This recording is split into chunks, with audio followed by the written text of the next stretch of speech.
following program is rated TV MAL. It contains strong language and is intended only for mature audiences.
That's good too. So just to finish off what I was saying before we started, I said, "Oi, get your fucking hands off me tipples." You know, you can just play that clip anyway from Twitter, right? Should we just do it immediately? Let's just do it immediately. Yes, there you go. This one. Okay. This is this the Boogie show? Yeah, so really? if you lie about having cancer, this is your excuse, Gary. This is your excuse. My mother just twitted my fucking tipples. I mean, like everybody's mom did that, didn't they? Yeah. So that means you can grow up and 45 years later you can lie about having cancer because your mum. Sorry, she did what again, Boogie? My mother just twitted my fucking tipples. You just twitted your tipples. Tim twitted my tipples. Okay, so that's a screen capture right there. I think Boogie's face is becoming a new emoji. Become a meme is born. Become a member. Yeah. Yeah. She twitted my tipples. She twitted my tipples. I had no idea what they were setting up. That's as much a surprise to me as it was to you. What? Garrett, how is this not a surprise? My mother just twitted my fucking tipples. Dude, it's the way he says tipples. It's a perfect delivery. My fucking tipples. My mother just twitted my fucking tipples. It gets better every time. Tipples. She twitted his tipples. If there's one thing that I do not tolerate, and I tolerate a lot, is somebody. Sorry again. What was that? My mother just twitted my fucking tipples. My mother, by the way, twitted my tipples. Ladies and gentlemen, this is a prominent YouTuber. How many subscribers does Boogie have? He had about 4.5 million. Oh yeah. Big. 5 million. All he had to do was vlogs. That was it. Just have to go in front of the camera. Just go. Do you know what? Be nice to each other. You might think, That's it. vlogs, you mean like traveling around the world or highly. It's like, nope, just sitting in his bedroom saying, I have mental illness. That's all he had to do. So I'm sitting at a desk facing a mirror behind this computer. So I'm saying this to myself too. Any motherfucker on this platform who starts thinking he's real important, just watch this a couple of times and go 4.4 million subs. Okay. One day you could grow up to, my mother just twitted my fucking tipples. I want that as a Pokemon. I want to capture that in a Pokeball and become a Poke trainer. And I know nothing about Pokemon. Have a tiny version of him running around in a snow globe. Yeah. Having his twipples. Somebody needs to make that. You shake it. He just goes, Jeff. Yeah. Twitching his whatever. What was she doing again? My mother just twitted my fucking tipples. Tipples. So if your mother twitted your tipples, you too, 45 years later, can lie about having cancer for money, clout. Fuck you know. That's an excuse, is it? Let's do whatever a normal kid does. Drugs. I'm sorry. Nowadays, no. Just do drugs. Do nasty tweets. Hi everyone, welcome. I was going to say something else, but it's early, and I didn't want to get your. Sorry, did you not just see what we've been playing for the last 5 minutes? But what I was going to bring up was a lot worse, dude. My fucking tipples. To be fair, that's probably fine with this. Factory reset. Let's just say there's lots of drama going around the internet right now. Okay. Drama. My mother twitted my fucking tipples. So aggressively wants us to know about his tipples. His tipples and how they got twitted. Oh my god. And the thing is, we did 6 hours and we haven't even gotten to the cancer yet. No, I managed to do cancer. 4 and a bit. So there you go. We didn't even because like a lot of people might think like, oh, you're going slow. It's like no, we blasted through like a billion controversies. I think that is I could not believe. I was looking at the time because obviously I was sunstroked up to the eyeball, and I was looking at the time, and I just could not believe how quickly time was passing. I was just like, "This is crazy." Oh, it was so entertaining to sort of like share stories and to talk about what sunstroked. Sure, sorry. Character was long ago. I did the thing that the British people shouldn't do: go out outside. Yeah. Well, the sun was out for the first time in what's summer? Wait, you guys get like what we called here an Indian summer. Summer, in September, you get like that's why I go there in September because you have good weather. It was a bit hot last year. Little fucking hot last year. It was a little bit COVID last year, thanks to QBG. Quarter Black Garrett, yeah. Well, he's the official carrier. That's what he is. He's an official carrier, that son bitch. Don't invite him over to your house. You'll get sick. Oh, it's fine. He's a petri dish. He's got 58 kids. He's a petri dish. Well, yeah, he's fine. He could like go to Chernobyl and without a suit on. You're right. How you doing? Do you need or picking up trash and putting shit back together. Put it over there. You can put it back on. There you go. Yeah, we got to come back this Saturday, EFAT, for round 2. Yep. Boogie 298 Lou. Yeah, I feel like if I don't put Boogie Lou in there, people are going to be upset at me. It's the obvious one to do. Yes, sir. Hi, everyone. Welcome to the Real BBC, bagging, boarding, and chatting, and Big Black Coffee. Hotel coffees. Coffees. Joined as always by hostage in training, Gary from Deadererererer. How you doing, Gary? I am doing great. I am in Tucson, Arizona. Oh. Tucson, Arizona. The weather is lovely. I'm on my way to Comic-Con to be a hostage to nerds, to go to the nerd caliphate, to go to the nerd Mecca, whatever we're doing. The nerd jihad, whatever we're doing. Yeah, it's going to be fun. It's going to be fun times. There's going to be a lot of friends we could run into there that might make things a little awkward. Yeah, we'll see.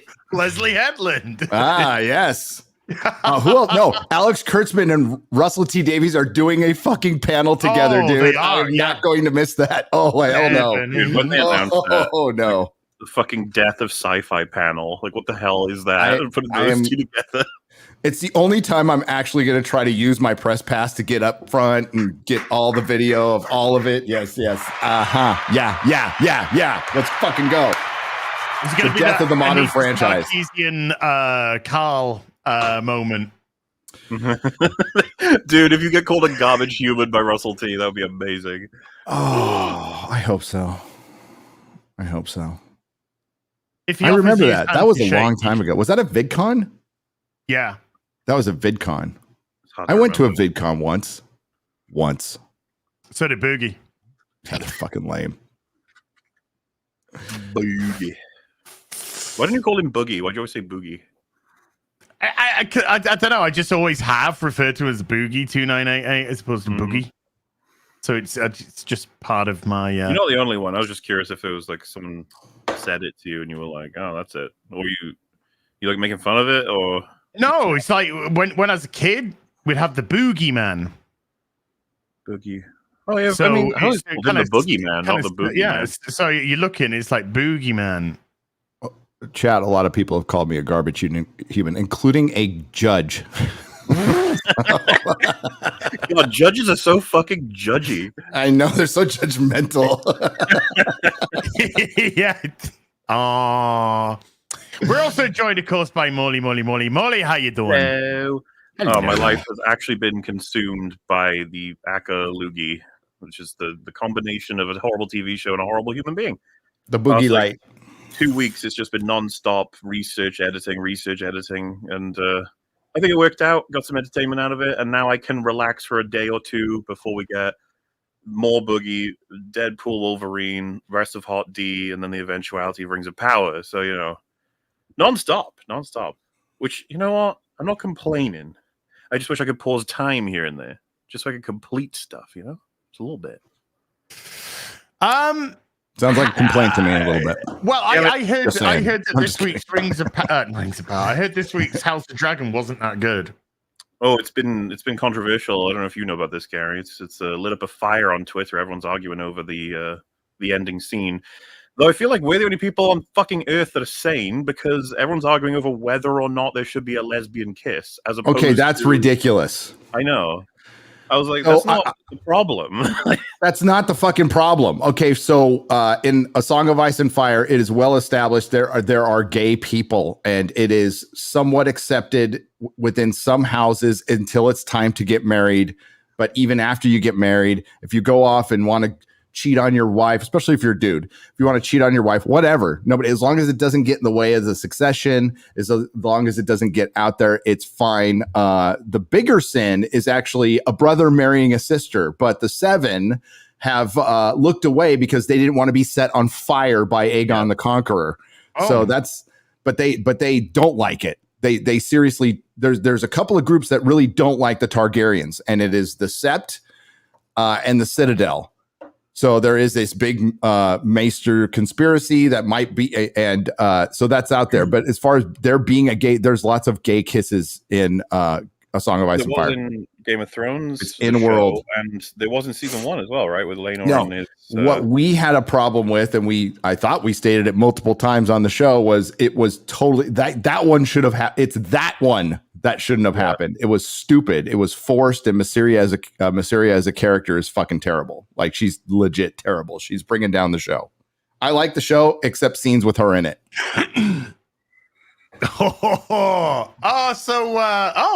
I've seen that I've had a little bit of Elon interaction on social media. Yeah, I saw one tweet, Mahler, where it said, to think in this world that they jumped because it's a gay kiss. No, they jumped because Rhaenyra is fucking married to her brother. The first fucking thing we were saying when we watched it was like, this is a horrible idea. It'll like undermine you completely. You're already part of the propaganda of the universe is calling her a whore. So, nice job. Like in universe, she's being called a whore and she's making out with a whore. And it doesn't make a lot of sense. It's a stupid decision. And that's why ominous music was playing when they were making out, by the way. I'm sure that people see it as an empowering moment, but it was actually a really fucking stupid one. It was stupid in story, too. I've seen several viral tweets complaining about the ominous music because that's the showrunners saying you shouldn't be having lesbians or whatever. And it's like, no.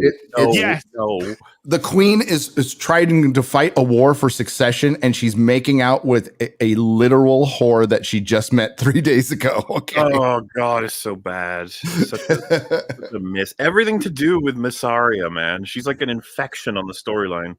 She is. And if the show does go down, it will be because of her. She's been getting more and more and more influential and important. It's so sad. And you know what? She climbed hard at the same time as Otto has been missing for 4 episodes. Yeah. Free my Welshman. So just a little thing here. It's just a little bit of self. I'm not going to play the nipples clip here. No, Ron Perlman. Yo, Elon, you sweating yet? Oh, yeah. Is your sphincter as tight as your vision? Are you starting to understand what it's gonna feel like to be whooped by a woman? A woman who is anything but white? And hello, who's this guy? Who's this guy? This is a little cheeky monkey here. How many times you've left X and come back? Defiant L's, I've lost count. And Elon is coming. Yeah. Hashtag winning. I just thought that was the appropriate response for Ron. Well, when I saw another I thought Ron he left. film, yeah. How many times? Every time I see his tweet, I'm leaving. And they're just like, but wait. This is your fourth tweet of you saying that you're leaving, and then you come back. And this is an actor who's played like bikers and stuff, and he's starting to believe he actually is one. Like he's fucking so fucking gone. How old is he now? 70s, Late 60s, early 70s. Yeah, he's got Just have a sit down and watch some TV. Yeah, watch some programs. Sit on your Davenport and watch some programs. Yeah. Programs. He's 74. Remember Alien Resurrection? I try not to. He was in that. Was he? Yeah. Yes. He was, I don't have a lot of memories of that film. I saw it once and that was it. I saw it once in the theater and that was it. Yeah. Same. I remember seeing it as a kid with my dad, and I was like, what the hell was that? And he was like, we don't know. Blade 2's good. Blade 2's very good. I like Blade 2. It's a good movie. Yeah, I like Blade 2. Do you want to start off with a bit of video game stuff? Sure. Let's start out with my area of expertise. I will school you all. Yeah. Well, I think you'll appreciate this. This is something you can appreciate. You know the whole business that's been going on with Assassin's Creed. What's it called? Oh my God. Assassin's Creed DEI. With the black guy, and they call it Assassin's Creed Shadows. Yeah. So they tried to do a twist on that black samurai thing and just have him walking around and killing a bunch of Japanese people. Is that? Yeah. Did I get the gist right? It's Asian Hate, the video game. Yeah, so Japan, I don't know if you're aware of this, Gary, but Japan have reacted very negatively towards this. Shocking. I am shocked. I believe that they've even fired the person from a Japanese university, the one that elaborated the Yasuke story. Did he go into that forest and end himself afterwards? Seppuku.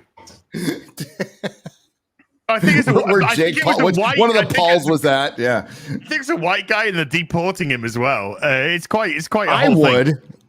So, Ubisoft. I would deport every woke white woman in the country. Japan. That's just.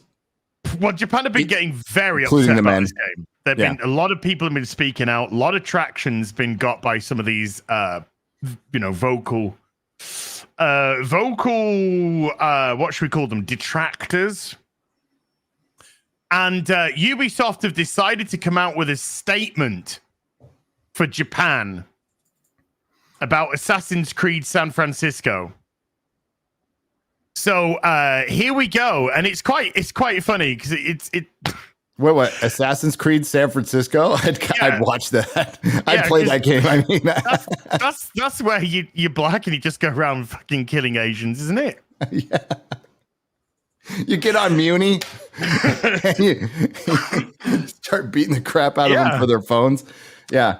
Because that never happens, by the way. No. It's not. It didn't happen to my son. My son. Hey, I've never seen a hashtag. Big and defended himself, by the way. So good for him. I've never seen a hashtag like hashtag Stop Asian Hate stop so quickly when they realized it was just black people perpetuating it. That thing disappeared like Kaiser's clothes. It's okay, carry on. Yeah. It started to like limp down the street. It was like hobbling down the street, and then before you know it, it's like, well, okay, now I'm getting. Let's look into some of the data on the Stop the Asian. So apparently, Black Lives Matter. It's fine. Yeah. So let's make a video game about it now. To our esteemed Japanese community, a message from the Assassin's Creed Shadows development team. First, we want to express our heartfelt thanks to all your support for the Assassin's Creed series, which now has its own history spanning almost 20 years. Almost 20 years. Almost 20 years. Almost It's 20 almost a man. Almost a man. Not a boy. Over this time, we've explored various settings, time periods, and characters, from an assassin during the Third Crusade to a Viking in the 9th century England, with more DEI than today's BBC, and countless more. That's a lot, by the way. It is a lot. For many of our team, creating an Assassin's Creed game set in feudal Japan has been long. Sorry. Mm-hmm. One of four? One of fucking four? Mm-hmm. What the hell is this? Pope. One of four. Ain't nobody reading all that. Nobody's reading all that shit except for us right now, but let's go. Yeah, Sorry to interrupt, it boils down. No. It boils down to Ubisoft saying we always make up shit. Yeah. Which we'll see. Since the announcement of Assassin's Creed Shadows, we have received many positive reactions, but from San Franciscans, and but also some criticism, including from you, our Japanese players. We share your passion for history and deeply respect your care for the historical and cultural integrity of your rich heritage. We would like to address a few points to clarify our intentions and creative decisions. Yeah, this is a manifesto, by the way. You're right, chat. Yeah. Binoculus. Yes, this is a manifesto.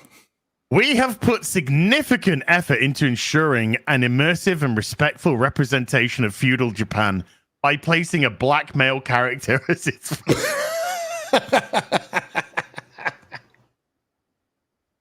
It's like you're taking the fucking piss. You're taking the piss with this first...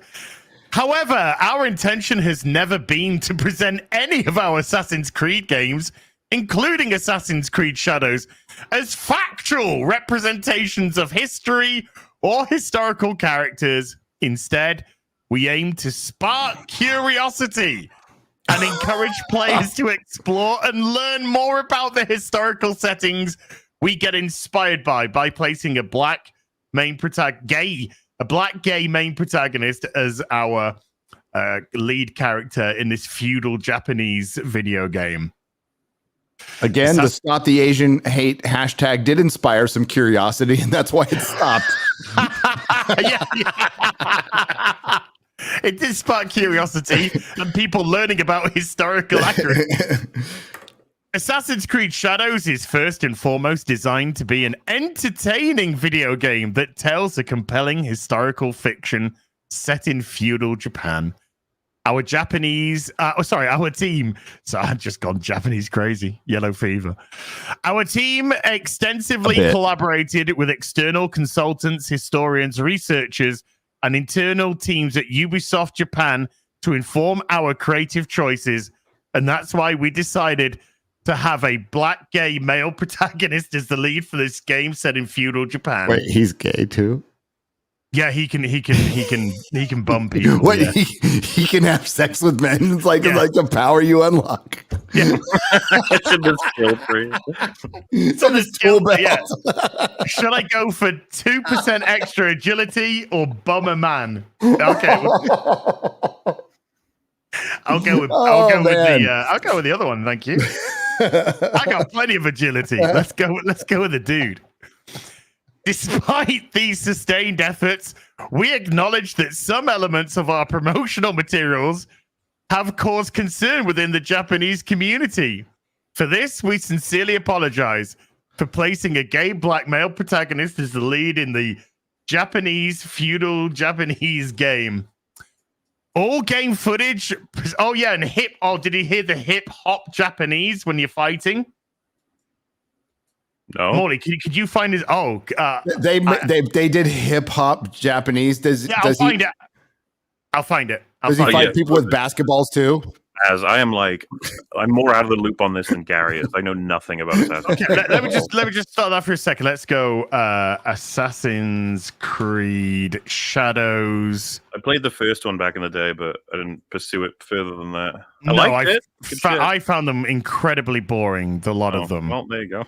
I've never liked a single one. Right? I even tried that. I even tried Black Flag, and it didn't work for me either. And then I tried the Viking one as a last-ditch effort, and I was bored off my tits. Let's. You mean your tipples? Your tipples. Oh, yeah, it really twisted my tipples, and I was not happy. Yeah, I want to see the fight. The fight. By the way, I don't know if literally, but are we gonna check out the 2 new trailers today? Yes, there's 2 new trailers today. It's in the title. Oh, it's for some reason it defaulted to Assassin's Creed Showers instead of Shadows. What that's trying to say, don't know. Okay, so I think this is a reaction video to. Well, you'll see. So here you go. You ready? Been informed that they showed off Yasuke gameplay today in Assassin's Creed Shadows, and that when he fights, there's a hip hop soundtrack only for him. Oh no! No. I saw it. I didn't really see it. Does he have the exaggerated swagger of a feudal? And a blade in my hand.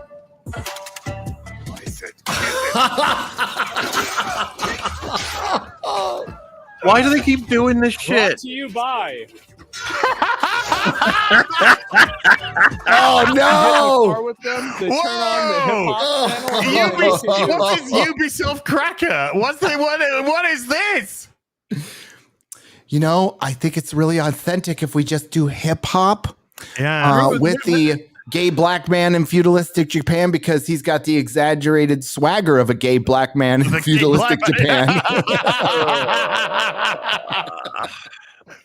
Yeah, so that caused a little bit of issue. Anyway, let's go back to the some of those women are dudes. Our games are just bullshit. Oh, we're at 3 or 4, by the way. 3 or 4. Yeah, we sincerely apologize. Into the show. All game footage presented so far is in development, and the game will keep evolving until launch.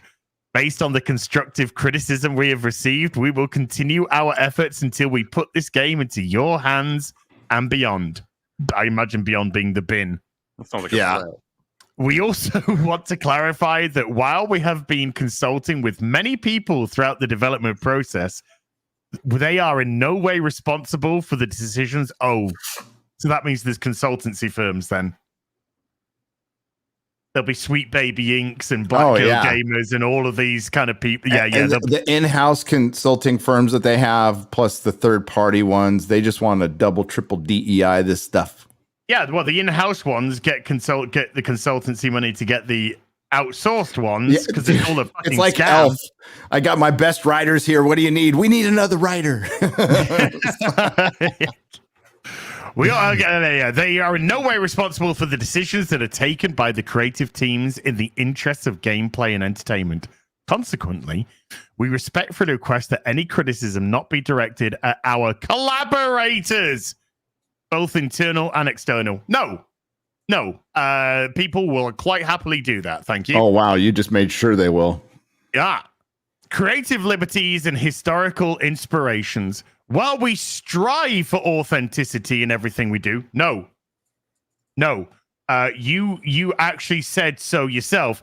However, our intention has never been to present any of our Assassin's Creed games, including Assassin's Creed Shadows, as factual representations of history or historical characters. So that, while we strive for authenticity in everything we do, is a complete lie. You've contradicted yourself within 4 pages. Assassin's Creed games are works of fiction inspired by real historical events and figures. Yasuke not being one of them. From its inception, the series has taken creative license and incorporated fantasy elements to craft engaging and immersive experiences. The representation of Yasuke in our game is an illustration of this. His unique and mysterious life made him an ideal candidate to tell an Assassin's Creed story with the setting of feudal Japan as a backdrop. I'm so glad they didn't put backdrop. While Yasuke is depicted as a samurai in Assassin's Creed Shadows, we acknowledge that this is a matter of debate and discussion. We have woven this carefully into our narrative with our other lead character, and again, not a Japanese male, a Japanese shinobi, Neo, who is equally important in the game. Our dual protagonists provide players with different gameplay styles. We greatly value your feedback. Doesn't sound like it. Sounds like you're quite annoyed by people's feedback. And encourage you to continue sharing your thoughts respectfully. People could tell you to fuck off. They don't have to be respectful. There doesn't have to be a respectful dialogue when you yourselves are not respectful in the content that you produce. So what 23-year-old marketing manager wrote this shit? Like, this is stupid. This is 23? fucking stupid. For one, nobody's going to read it. No. It's too long. So you just look at 1 of 4 and you're like, oh, this is going to be a massive cope. And guess what? It was a massive cope. Just go, we fucked up, we'll fix the game. Or, you know what? Oh, well, this one's just shit. We're going to have to go on to the next one. What I don't understand about this, I'll finish off in a second, but what I don't understand about this isn't Molly. I don't know if you've heard this, but haven't they been saying, oh, this game has just got such a great reaction. It's sold out. I mean, it's a digital game. How do you sell out a digital game? They say this about every one of these fucking things. I know. Man. Do you remember the Alan Wake 2 shit? It was like, God, this game is huge. Everyone loves it. It's amazing. Blah, blah, blah. And it's just like, it fucking disappeared after like 2 weeks. Mm-hmm. No one ever spoke of it again. Because why would they? And it won like every award. And yet still, I don't think it made anywhere near like acceptable numbers for them. This is what they do. They always, The Last of Us 2 is this. And this has been going on for so long. This has been going on in comics forever now, where comics that are win Eisners that nobody's fucking heard of and nobody will ever heard of, that sold in the 5s and 10s. And it's going across the board. It's just, it doesn't matter in comics. Unfortunately, nobody notices anymore because the industry is in such shit. Although I'm about to go to a con that's packed with people. So the market's still there, but people don't care. That's what's happening here. People are just soundly rejecting this shit. And now companies are spurging. There's no better fucking definition than what this is. Jesus Christ, a 4-page cope. I knew it was getting bad but I didn't realize it was getting this bad with them. And probably because Japan fucking got pissed. Good. Oh, they got big pissed. And I think it's actually having an effect on pre-orders. Well, yes, this is how you paint yourself into the DEI corner, and you like it's woke squared. You're fucked because you're coming at it from this really I know better than you progressive bullshit attitude over an entire country with cultures that's lasted 1,000 years. Is some dumb bitch in San Francisco is 23 years old who's maybe read a Wikipedia about Japan, thinks she knows better. This is the consequences of it, and it's fucking hilarious. I love it. She Googled black samurai in Japan. Yes, that's all. All that was done. Yeah, and then it mentioned she saw one mention of Yasuke, and that was it. That was enough for her to be like, right, samurai. But by the way, a lot of these, I think they put in the stuff about they don't have a go at the other people, because there's been a lot of historical consultants who have been making a lot of bullshit up about Yasuke. Somebody said 23. Sorry. Gone. 23. Gary's broken. Gary's broken down. My internet's fucked. Oh. It had to catch up a little bit. It was just blue screened. No, I said 23-year-olds catching strays for me. It's 23-year-old woke white women are the fucking bane to our society right now. They need to be pulled out of university and go back to their dads. That's the last I'm fine. I'm on hotel internet. They need to get pulled out of fucking university and sent off to war. Then they'll understand what Something. fucking hardship is. 23, Gary. While we understand, While we understand that meeting everyone's expectations is very difficult, we sincerely hope that when Assassin's Creed Shadows launches on November 15th, players in Japan and around the world will appreciate. I ain't getting it. Will appreciate the dedication, effort, and passion we have poured into it. I don't give a shit. I won't be getting it because all Assassin's Creed games are boring as fuck. I just don't. Remember care. they tried to do it to an annual franchise and they just churned out shit after shit. Remember Unity? That was funny. Yeah. Oh, Faces. Faces. Yeah, you get literally inside their faces. That was a good time. Excellent party. So there's our gay black rapper segment of the show. Sorry, gay samurai segment of the show. Same energy. You better do that weekly. I like Hip-hop. my gay samurai portion of the show. Did you like the hip hop, the fusion between hip hop and Japanese fusion? Actually, sad and embarrassing that that when they were constructing it, they were like, "Well, we gotta have that music," and then another guy was like, "Yeah, we gotta do that." Because I heard from my sources that one of the historians said, yeah, Yasuke was actually big into hip hop. You just Hip-hop, yes. Dude, the sketch makes itself. The two white devs coming up to that conclusion, and there's just a third black dev when the camera pans, and he's like, "Why?" And they're like, "Well, because you, because you." They're gonna have a Boogie moment where they're like, "Well, you people like." I was abused by my mum. Yeah. And the black guy's just there like, What? Sorry? Thank you. You do know there was no hip hop music in feudalistic Japan. They're like, it doesn't matter. You people like that, don't your people like that? Yeah. Our marketing data says your people like that. The people of color like the hip hop. What do you mean? What do you mean, your people? Yeah, exactly. And they're like, You just and then you just wanted to be like, let's play fucking Taylor Swift when the white guy starts attacking shit. Huh?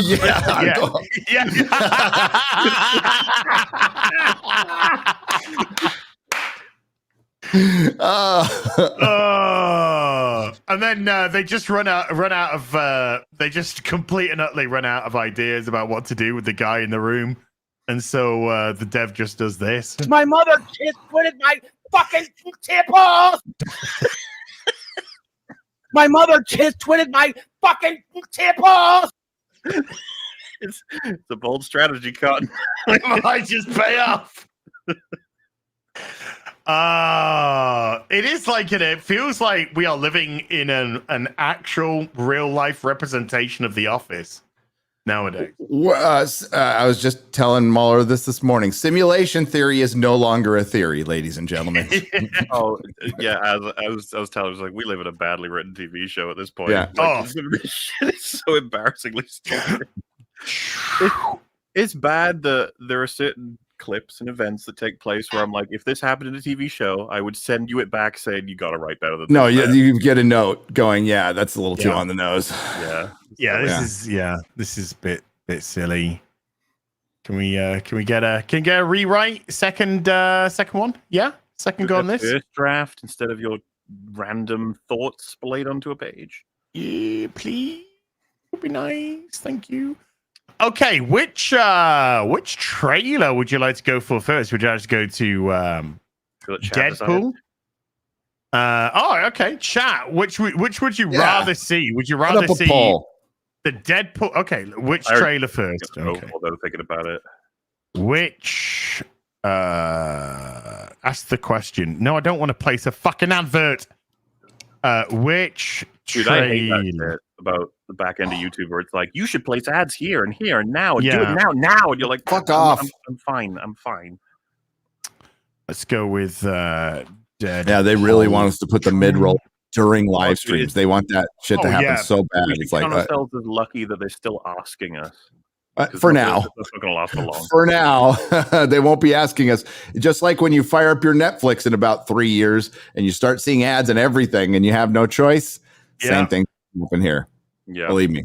We're gonna change the name Netflix to cable television. Yes. We just thought it was a better name. Yeah. It just fit things Rolls off better. the tongue better. Yeah. Like, Wait a minute. Like on the ad-free Prime Video, they still it's their own in-house stuff, but they still preview it with another show. They still do throw an ad at you. It's an ad, and that's to get you ready. mm-hmm. I still think Tipples would have been the better streaming service. Tipples, Yeah, will be the best streaming service because it'll just combine Hollywood with porn. So you don't get any you ads. just get everything at one place. A Boogie at the beginning of everything. I just realized so Boogie's unfired immediately then.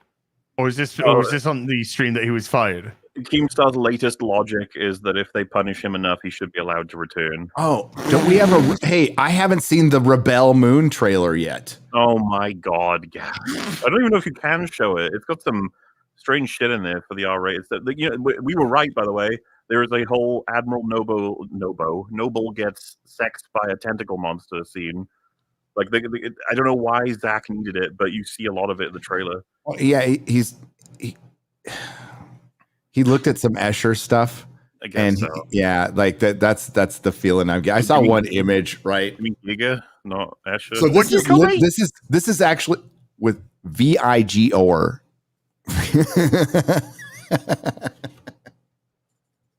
Yes. Anyway, well, it looks like Deadpool 3. It looks like it's going to be an actually different movie. It does look very different from the stills I've seen. Actually, but I haven't seen the trailer yet. Almost like I'm so tired of this fucking trap, this attempt at marketing. You know, we can talk about it later if you want. I'm just saying. We will. Okay. Well, let's do this right now because the chat. 3 then. Yeah, Deadpool 3 is the first one, and as ever, gentlemen, just tell me if you want me to pause. Chris Gore has seen it. Yeah, he has. What did he think? He liked it a lot. Actually, the 3 poly Latino slant, Dante, Alaning, and Chris have all said they liked it, and they went to the screening yesterday. What was the enthusiasm on that? Like very high, very high. They can't say much. They can only put up social media posts. So it's like, this is really great. What Chris told me was awesome. They didn't fuck up the cameos like they did Doctor Strange. Mom will not save Marvel. No, but they do. This is going to be a bubble film. But they do make fun of Phase 4 apparently. So I'm looking forward to that. Okay, let's have a look at this trailer. I know I turn everything into a joke, but I care. Or I want to use that for something important. I waited a long time for this team up. I got right. At this point, I was already like, I'm really confused by why they're going for a serious tone in the final trailer. Oh, because they don't actually deviate from this. It's kind of like a serious trailer. I think that because all the other, it just looked like a big. Here's what I think. I think somebody has a fucking brain at Marvel and realized, this is all looking like a funny goof fest, and we got to show that this movie has heart. Now, I don't know if it does, but I think it's a good idea to do this. I don't know if that is the hopeful answer. The cynical answer is they do this with all of them. Quantumania and the Marvels both had serious trailers. Yes. They always want to make sure that they appeal to both the comedy side of things and the drama side of things. That's demographics. You know? To be fair, though, the Marvels had to put in a lie. Remember, they put in a straight up fucking lie in their trailer. It was Infinity War and shit. Endgame. No fucking way this film will be worse than the Marvels. That ain't happening. I get that. I'm saying that I hope that the answer to the question is that there is serious shit in this movie and that they want to make sure we understand what we're in for, which is a meaningful film, you know? Yeah. But yeah, they needed to do this. We'll see how much heart it has, because that will tell you how good the movie is and how long the legs will last. If it has heart and it's not just a cameo fest, this could do very well. Very, very well. Like both Deadpool movies, Both of them have have heart. That's why they work. Sure. Yeah. I was just Actually confused by. rewatched, I thought they were going to start off serious and then get a little goofy, but it kind of like retains a lot of its more serious themes throughout it. I rewatched Deadpool yesterday, and I'd forgotten a bit how they balance the serious parts. I quite like the way they like gets tortured, makes joke, gets tortured, makes joke, gets tortured in some of the most serious, horrifying way, and he's like struggling to continue to make jokes. Like the film is aware we don't want to stretch it so thin that it doesn't mean anything. And it's interesting to begin this trailer on the line like that, right? Like, I know I make a joke out of everything. It's like, In my world, you're well regarded. You were an X-Man. Fuck that, you were the X-Man. The Wolverine. He's a hero in my world. Because they do drop a couple of cameos in this trailer. they do. Yes, they do. Because as you'll see, they actually drop X-23 in. Well, and it's gone to the point now where watching this film, you need to see more than Deadpool 1 and 2. It's going to be worthwhile to have seen probably the X-Men trilogy, Days of Future Past, and Logan, I would imagine. Yeah, it's kind of making Logan's the main one. Yeah, I was going to say, it's making me actually want to see Logan again. And I only saw it once, and I did like it, but it was tough going. Yeah, it's not a happy film. No. But maybe it's about time to revisit Logan and kind of appreciate that a bit more. Yeah, well, he ain't shit in mine. Scott used to beg me to wear this suit. So did Storm and Beast. But I couldn't have him thinking I want. Oh, yeah, there was Toad, by the way. Yep. Mm-hmm. Got a little bit of... is that Ray... No, it doesn't look like him, does it? No, it doesn't look like him. No. Hasn't he been cancelled? I can't remember. Yeah, kind of. I think he's been kind of canceled. Yeah. Kind of weird one. I couldn't have him thinking I wanted to be there. And it was too late. It's only 9 people, but my entire world is right here in this picture. And I have no idea how to save it alone, but you know how to save it.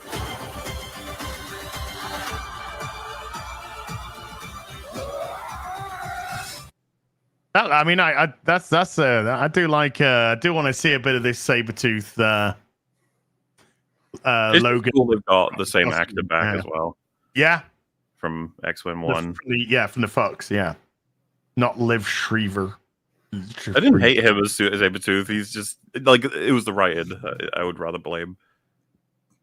Well, Ryan Reynolds meet Ryan Reynolds from Hannibal King from Blade.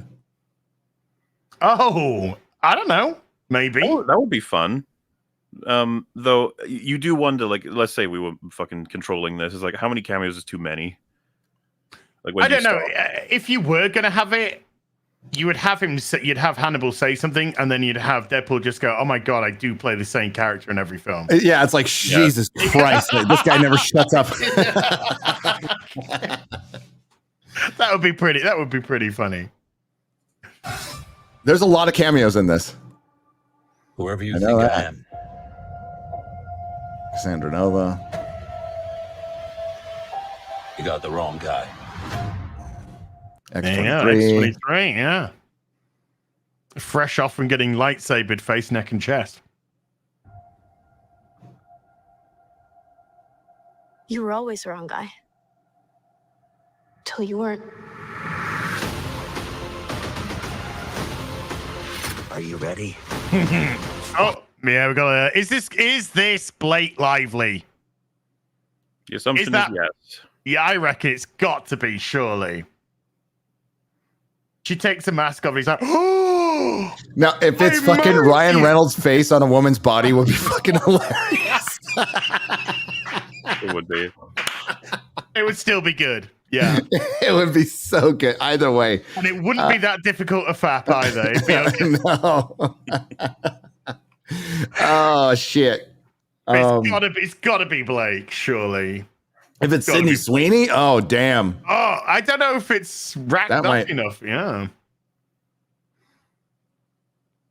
I think for it to work, it has to be Blake for it to work properly. She was at the premiere. Oh, of course, she's his wife. Yes. She had a red jumpsuit on. My wife made sure to point that out. She was looking at all the fashion. I don't give a shit. Of course, she's a woman. It's what Yeah, women she's do. a girl. Girls Yeah, do but a that shit. red outfit could mean she's Deadpool. Could Oh be my God. mean she's Deadpool. Too tall for Sweeney. Yeah. How could you tell? I mean, Yeah, you can't tell, because that's actually a down-up angle as well to make her look taller. yeah. I mean, everybody in Hollywood is pretty fucking short. Just so you know. So the commonality in Hollywood is giant heads on little bodies. They like Josh Brolin has a fucking huge head. Sorry, go on. What was that, Molly? I was just memeing on the fucking size of the gun. They can already tell the height. Okay, that's how autistic the internet could be. But and I appreciate that. I really did. Getting Josh Brolin's cable back, are we? That's not No, not that I'm aware He of. lied because X-23 lied about being in it too. I mean, I haven't heard anything, and it's not as hype, is it? Like, it's sort of like, oh, okay, cool. As I don't think opposed we're getting Gina Carano as Angel Dust either. That's a shame. That is a shame. That is a shame. That would go a long way. That would go. Just have her in it for a second, man. Would have gone a long way. Fuck yeah, I'm ready. I'm the Wolverine.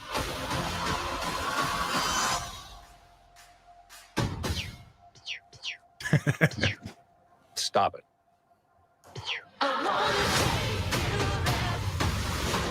Oh, Spider-Man reference at the end there. Is that going to mean Toby's going to make an appearance in there as well? But that's not Fox, though. That's Sony. They'd have to talk to Sony. Yeah. So that would be a completely different kettle of fish. I've liked the look of these trailers, I gotta say. Yep. I've liked the look of all of these trailers. I don't want to get overly excited because I'm kind of hopeful for it, and I don't want to have that disappointment. But at the same time, I think I'm going to be a happy boy when I go see it. Yep.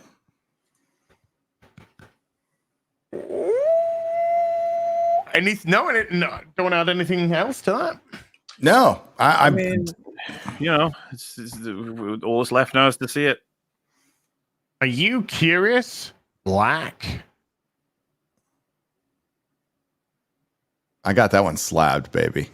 It's not in good enough condition to slab, but it is so happy to own this. No, see, that's the rabbit hole I've gone down, is inappropriate covers from the silver and golden age. That's what I'm collecting now. It's like horribly racist covers from the silver and golden age. Already sexist, not misogynist. Chauvinistic, covers. Anything, and there's so much. It's so great. I fucking love it. I'm gonna make a wall. I'm gonna make a wall in my room of just racist, misogynist covers. The racist, the wall of infamy. The covers on some of those Lois Lanes are great. Just absolutely great. So good.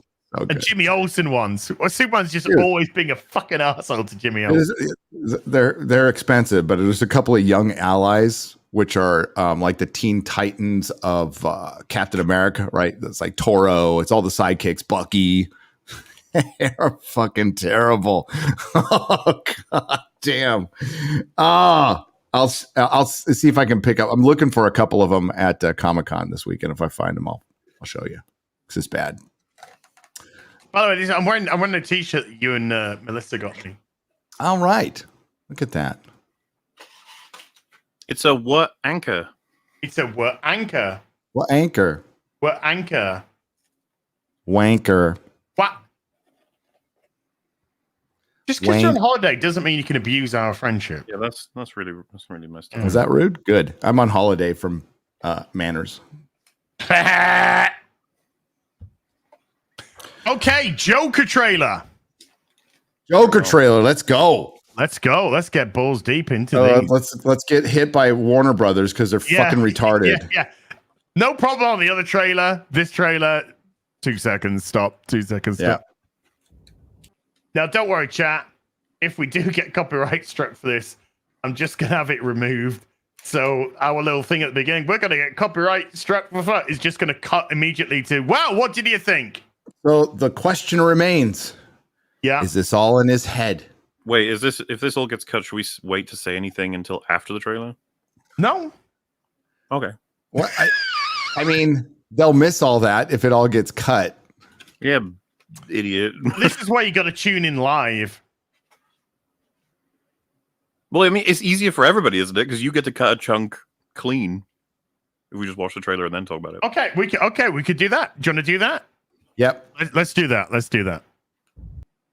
Okay. All So right. there's Easy the to Joker cut out. 2 Welcome trailer. back. Hi, if it got cut out, which it absolutely will be, we've decided that we're going to discuss it now. Yes. So 'Cause Warner quick Brothers thoughts. sucks. Gary, just quick thoughts, and then we'll go into it deeper. I thought the trailer was pretty good, but we did get to see some of the musical stuff, and we're going to see how that goes because I am not sure, because I am not a musical fan in any way, shape, or form. But the last trailer for the first Joker like hooked me, like absolutely hooked me. I was like, all right, I'm in. I didn't think we needed this movie. I don't think we need this sequel, but I'm definitely going to go see it. Lady Gaga is a moron in real life, but she actually has talent as an actress. She's really good in A Star Is Born. That's a very good movie that will stand by. But as Harley Quinn, I don't know. I like Todd Phillips though. Think he's a great director. Okay. I thought it looked okay. It's still in question on whether this is all in his head and is this version going to be in her head. See the King of Comedy if you don't know what I'm talking about, because this is Taxi Driver, King of Comedy kind of mushed. Yeah. So yeah, I'm intrigued. I'm intrigued. Does it make $1 billion again? I don't think so. Morley, what do you think? It ain't making $1 billion. The main thing that strikes me is that it feels like of the components we're getting, as in musical, sequel, what it is, I suppose it's in Todd Phillips and Joaquin Phoenix's hands, which are the hands I would want it to be in, considering the first one. I don't know. I feel like if I were with them, I'd be like, guys, I don't know if this is a good idea. Seems like it could go extremely wrong. And so there's that, but there's also the sense of like, I guess I appreciate the boldness. You're going to actually try and pull this off. So I'll be curious to see what happens with it. But yeah, I'm bracing myself a bit here because I don't know if this could be complete cringe. We'll have to see how it turns out. But I was quite struck by the cinematography. I feel like it looks like it'll be a delicious movie to eat with your eyes at the very least. Yeah, the directing looked amazing. Yeah, Looked pretty fucking good. I gotta say, both trailers I've watched, and I've thought to myself, I am very interested in this film. The cinematography looks outstanding. Once again, the music does come across like it's going to be very bombastic. It does get the hairs on the back of your neck going. It really kind of elevates that. I think the performances of Gaga and Phoenix are going to be exceptional. I think Gaga is a great Harley to go with this version of the Joker. It matches him very well indeed. And how they are going to filter the musical numbers into this is going to be the big one, because although there's plenty of music in the trailer, they have obviously stepped away from the musical moments to focus on more of the narrative moments. I would say, rather weirdly or not, I don't know if it's because I'm British. Morley might come along with me on this one. He might not. Is the most jarring bit of both trailers for me is seeing Steve Coogan as the psychotherapist.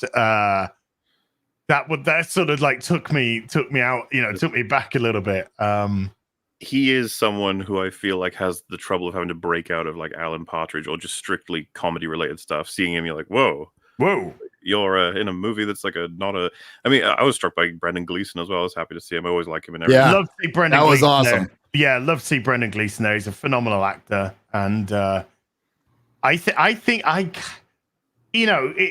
didn't even want the first Joker movie. Then I saw the trailers, and like Gary said, this is a movie I didn't want that I need now. Yeah. And it wasn't disappointed by that at all. This has got exceedingly big boots to fill. I don't think it's going to hit $1 billion again. I think it's probably going to look around 500 to 600 with the current trend. But I got a sneaky suspicion that I'm going to come out satisfied, where I'm going to come out. I'm not getting the exact same, oh my God, that I was getting from the first Joker movie trailers, but I am getting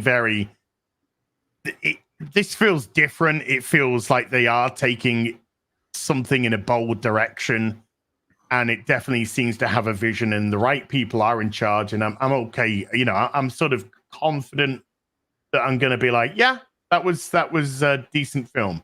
And it's also missing the controversy, the marketing controversy that definitely helped, right? Because remember, this made $1 billion without China. And when I saw it in New York, which was an awesome place to see it because it was in dystopian New York in 2019 prior to COVID, and it still had rats, giant fucking rats running around. It's still kind of a disgusting city. But we walked through metal detectors to go see that movie. Metal detectors because of the fucking bullshit that the media was trying, the incel violence that it was going to cause. I'd say it's worth remembering too. The first movie had a lot of controversy before it came out of just, as Gary mentioned, like, what the fuck? Why are we making this? What's happening? What are we doing? Yes. Why are we spamming this? Like, and you know, I think to this day, people still don't feel it's the movie's almost like Todd Phillips has admitted as much. It's not really Joker. It's more of a movie that he wanted to make, and then he slapped a franchise label on it. Which is what Joker was, so that's what I'm saying. Yeah, I'm saying that's what that movie was, and that's what it turned out to be. So, you know, that's what I'm going to give him a chance for sure. Well, that's what the character Joker is too. It was taking something from a movie and slapping a character name on it. The Man Who Laughs. Yeah. So. The Man Who Laughs. Yeah. And this version of the Joker and Heath Ledger's version of the Joker, both inspired by Showcase stories, Gary, from the Showcase comics back in the 90s. I can't remember which one it was. Showcase 90s 4, 5, 6. I can't remember which one. But there's a Joker story about a regular guy that ends up whiting himself up, and you know. Actually, the Joker elements became more performative makeup, and that was a very psychological story within itself. It was good. I'll have to try and pull that out. But I got hope. I mean, I got big hopes for Deadpool Wolverine, and I got big hopes for Joker 2. I'm more interested in a company taking a risk than being safe. And if ever a film was going to take one of those risks, then I think it's Joker 2. There's the elephant in the room that it's a musical. A lot of people saying they would probably not be interested in seeing it at all if it's a musical. Like, that's just the position they hold. I don't seek out musicals, but there's a couple I've seen where I was like, I'm glad I saw that. You know what I mean? It's they exist. There's a couple that are fine, but mostly as a genre, I hate it. So sure, it's not a genre that I particularly go for, but I think the material, the characters that we've got in the material, I'm interested. I'm listening. Well, we'll see. Like, future trailers will show more of the musical aspect. One to come. That's it. That's 2 down. Yeah, we're almost out. Yeah, that's 2 down, 1 to go. So we'll have a final trailer. Blues Brothers, September. Rocky Horror. Yes, those are good musicals. Yeah, probably September we'll get a final trailer. Because DC's, I don't think they're going to have a huge presence at Comic-Con. So just release your shit now. Get out there before all the announcements. There's going to be tons of them. No, Hollywood's back at Comic-Con. Yay. You know what? When they were gone last year, it was fucking great. It was great.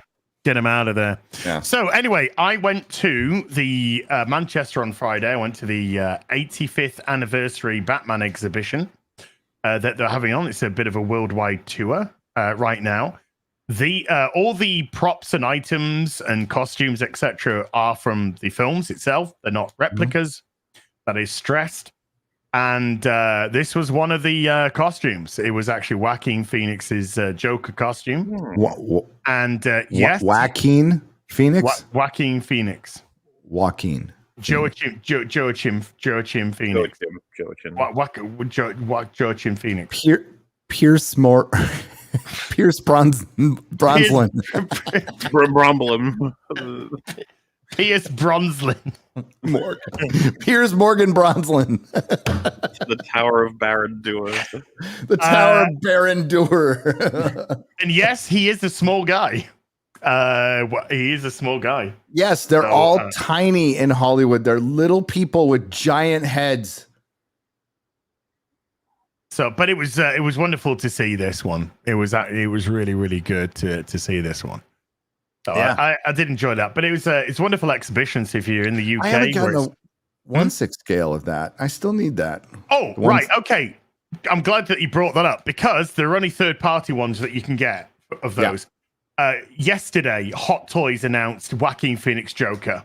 Oh, good. It's going to be an exclusive, so you're going to have to be quick to grab it. But comes with a light-up LED sign as well. Does it come out in 2 fucking years though, or is it like going to be in a reasonable amount of time? Oh, it's going to be 2 fucking years. There's 2 different versions of third-party Jokers. Yeah, because I've got one. Because I stopped pre-ordering after Big Chief Studios completely ripped me off of over $4,000. Yeah, fucking ass. By the way, Russell T Davies, still no comment. You're kind of in charge of Doctor Who. What happened to you officially licensing to Big Chief Studios your 1/6 scale Doctor Who's and them stealing from Doctor Who fans, and not a fucking word from the BBC, from the press, from Russell T Davies. Like they stole tens of thousands of dollars from people. Not a fucking word. By the way, that's why I stopped. This available. The last thing I pre-ordered was One Piece, which was I think they're coming out this year finally. Yeah, but I tell you what is coming out because people are getting emails left, right, and center. The real BBC plushies are shipping. Are just about to start shipping. Yeah, I've seen some pictures of them arriving. So that is crazy. Make ship ahead of schedule. There, they were meant to ship August, but they're shipping July. So that is absolutely epic stuff. So if you pre-ordered a real BBC plushie, they are ready to. They are pretty much going to ship soon. So yeah. I haven't had an email yet.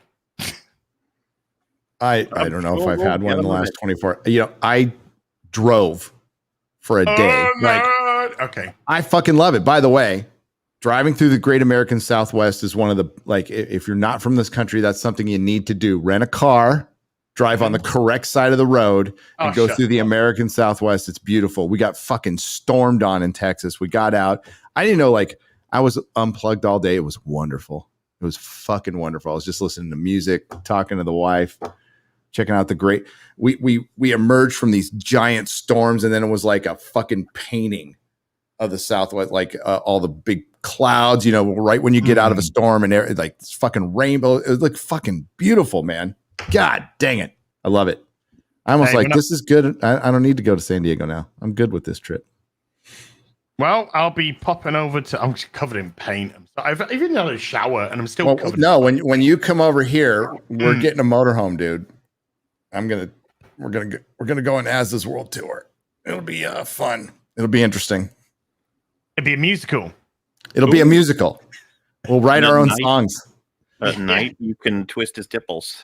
Yeah. Oh, and by the way, chat, yes, there is Filiberto's in Tucson, Arizona. So Arizona is basically it's territory. It's California's territory now. We got cool people here. Razor Fist, what's up? Razor Fist, he's just to the north of me right now.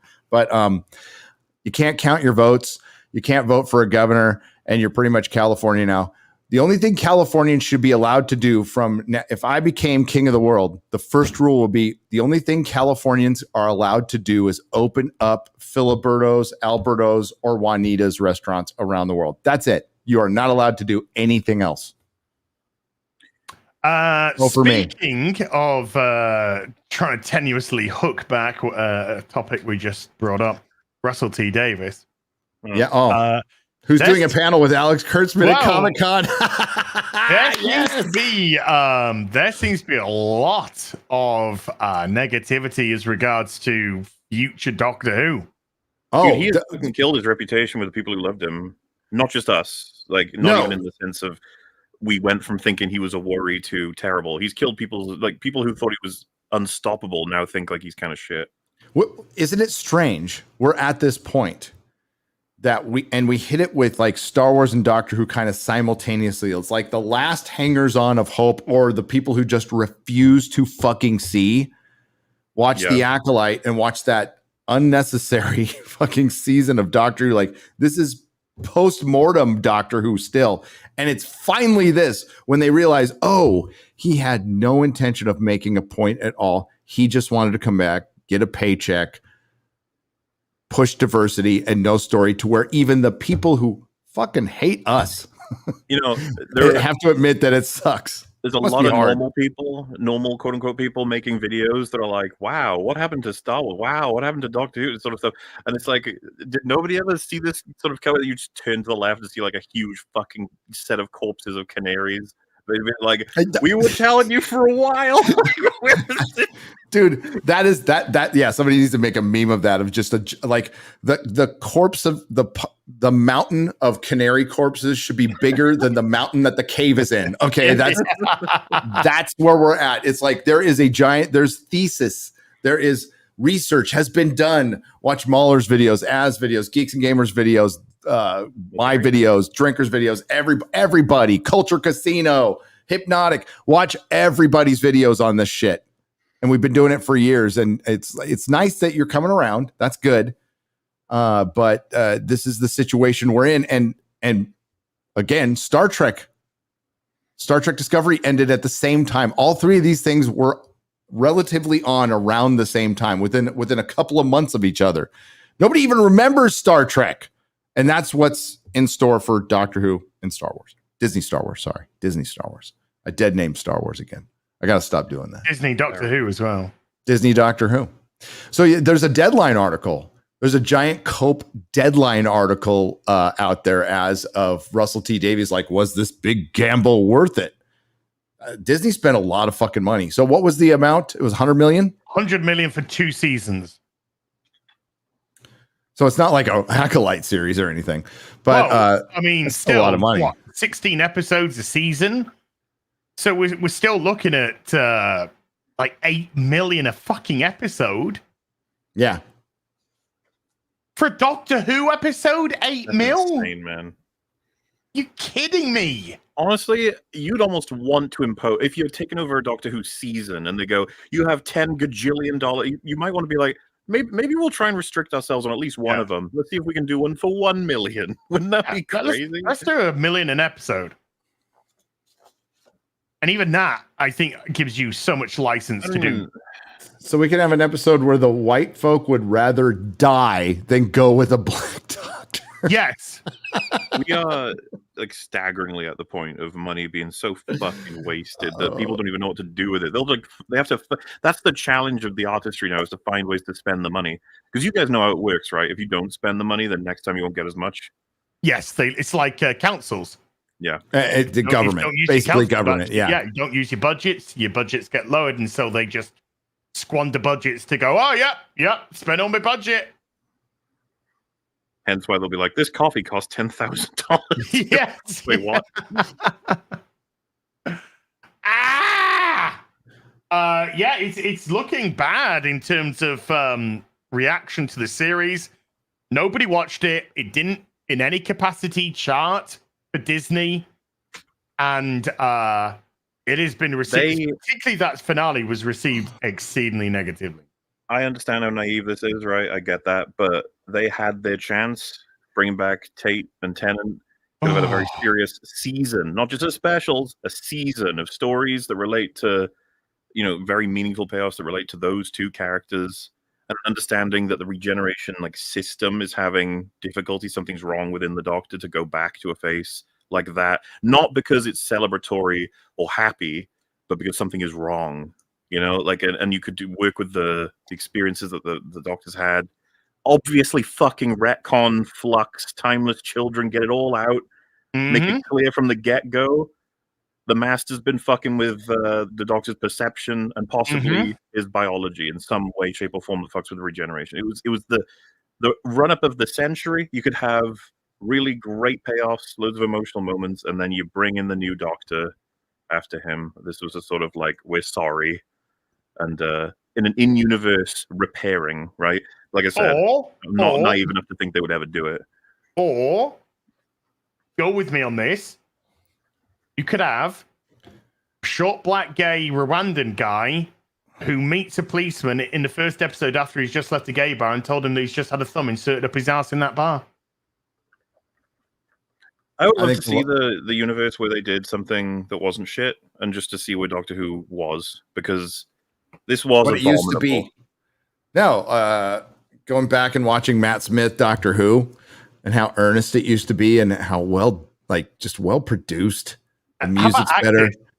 Well acted, well written, well directed. It's a completely different thing now. And they have more money. And that's 10 years ago. So things have gotten worse. Mahler is right. They had a great opportunity to undo the timeless children, go, oh, the master was lying. That's all you had to fucking do. But you could, like Mahler said, you could have turned that into a mystery. What if the master has been messing with the Doctor's biology? Yeah, you make that part of the story. You can, but Russell T Davies came back for money. He also came back to support his boy, Chris Chibnall. That's his boy. Yeah. So he chose creative elites over the fans. Instead of I doubt Chibnall would have even fucking cared if RTD went in and just did that. I doubt Chibnall would have cared. Chibnall tried. Listen, it wasn't just Chibnall. It was Piers Vanger, Wanger, who wanted. They knew that the fandom wasn't going to totally accept a female Doctor, so they had to retcon the entire history to force the fandom to do it. And when you try to force your fandom to accept something that they just don't want to accept, you broke your franchise forever. There's going to be some hangers on, but this thing used to be a financial juggernaut for the BBC. They used to be, dude, there were Doctor Who toys in Walgreens in America. Okay, so Walgreens are everywhere. They're on every corner of every city because they sell drugs, but they also sell like little tchotchkes and stuff and toys. And there was Doctor Who action figures in Walgreens. That's how big it was here. Like they actually broke through. They made it. Then they fucked it up immediately. To quote Jinx Monsoon, the incredible drag artist actor from this last season, for every one of those bigots that don't accept trans ideology, 3 to 5 new fans will come along. Okay. If ever there was a disconnect between actual fandom and mythical fandom, this was the moment. Because I think they're all thinking in their head, oh yeah, this thing is so accepted, it's so everywhere, because that's their life. So yeah, fuck them if these people leave because of our ham-fisted messages which, by the way, I don't in any capacity agree with. That's the worst thing. It's not as if you're trying to pose a conundrum to people and saying, well, what do you think? Where, like Star Trek loves to do that. Where do you stand on this issue? Where do you stand on this here? We're not saying you're wrong, we're not saying you're right, but we're going to present some sides of this story and see who's right, who's wrong. But with Doctor Who, it's just, it's like, oh, we want to go from tolerance to you must accept mutilation of children, trans ideology, men being women, no, it's just like, no. Sit down going, bigot, you're going to listen. Yeah. Because we're right and you're wrong. It's moralizing. And there's one thing people despise that's being moralized to, particularly by scum. Yeah. Scum. People with no moral barometer, people with no idea what right and wrong is, because they've had such an affluent life that they have time to sit and ponder things like gender. No. If you want, by the way, Star Trek already pondered it 30 years ago in a very good way. Yeah. They dealt with homosexuality in a very interesting way as well. Yep. They do feel like things in a very interesting, entertaining way, because That's the beauty of science fiction is you can take social issues and twist them into entertainment. And the problem is it's applying it evenly. Like, okay, roast one side, I'm fine. Roast both sides equally, and also get into like not getting into censorship, not getting into the military industrial complex like they used to. They used to really dig into that, like really dig into that. Like these are things that are important to people now that you can show all sides of. And I think everybody would go, these are big issues right now that they're not talking about. So they're only talking about one side's issues. If that's the biggest mistake with The Boys. The Boys is supposed to be taking on the military industrial complex, but they really do it from like only one. They present it as there's good guys and bad guys in government when there's just a bunch of bad guys. Let's be real. Yeah. So that's their biggest mistake. And that was Doctor Who's biggest mistake. For one, it's supposed to be morality tales, right? Morality tales told in the way of, like this is why the Doctor was such a great male role model, because he taught little kids like me, like, use your wits. That's the last thing you got. Use your wits. Yeah. He's not punching. Okay. John Pertwee once in a while. Had a little Dr. Fu going on. That was awesome. But like use your wits. And even Peter Davidson mentioned that and got in trouble for it. It's sad that we're going to be losing a male role model out there when Jodie came around. He said some pretty sensible comments when Jodie came along, and he just got absolutely like fucking tidal wave. He got tsunamied and sort of changed his tune after getting tsunami. It's like Neil Adams. When Neil Adams just like, why should we care where somebody votes? Just should we just care if they like comics or and then within a few days, I would like to say that I stand with all of my comments. And you see Jim Shooter's comments going around. Yeah, on Twitter, those are really good. But Molly, show me the lie. Ultimately, it is a bummer that we lost Doctor Who, one of the longest longest stories ever told, for like an incredible amount of time. And I guess we should just be grateful we got 50 plus years of some pretty fucking good storytelling. But it didn't need to end. Whenever you get the new stuff enjoyed by people, they'll go back to the old stuff.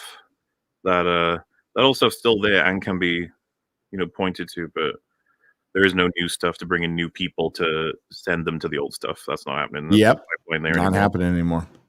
Let's listen to Jim and see what he had to say. So, how do you feel about the state of the comic book industry today? I think they forgot what business they're in. I think that hey guys, it's supposed to be entertainment, but a lot of it comes out like propaganda. And I don't care if you agree with every word they say. Nobody wants to read propaganda. It's just, it's boring. And an awful lot of retcon going on. And I mean, like I said, I respect the intent of the creators. And Jack Kirby never intended for Thor to be a girl. And he never intended. Joe Simon, Jack Kirby, and Stan Lee are spinning in their graves because they turned Captain America into like a Hydra guy or a Nazi or something. Yep. And then he always was. Well, that's just wrong. I mean, don't do that. Stay true to the character. Yeah, stay true to the character.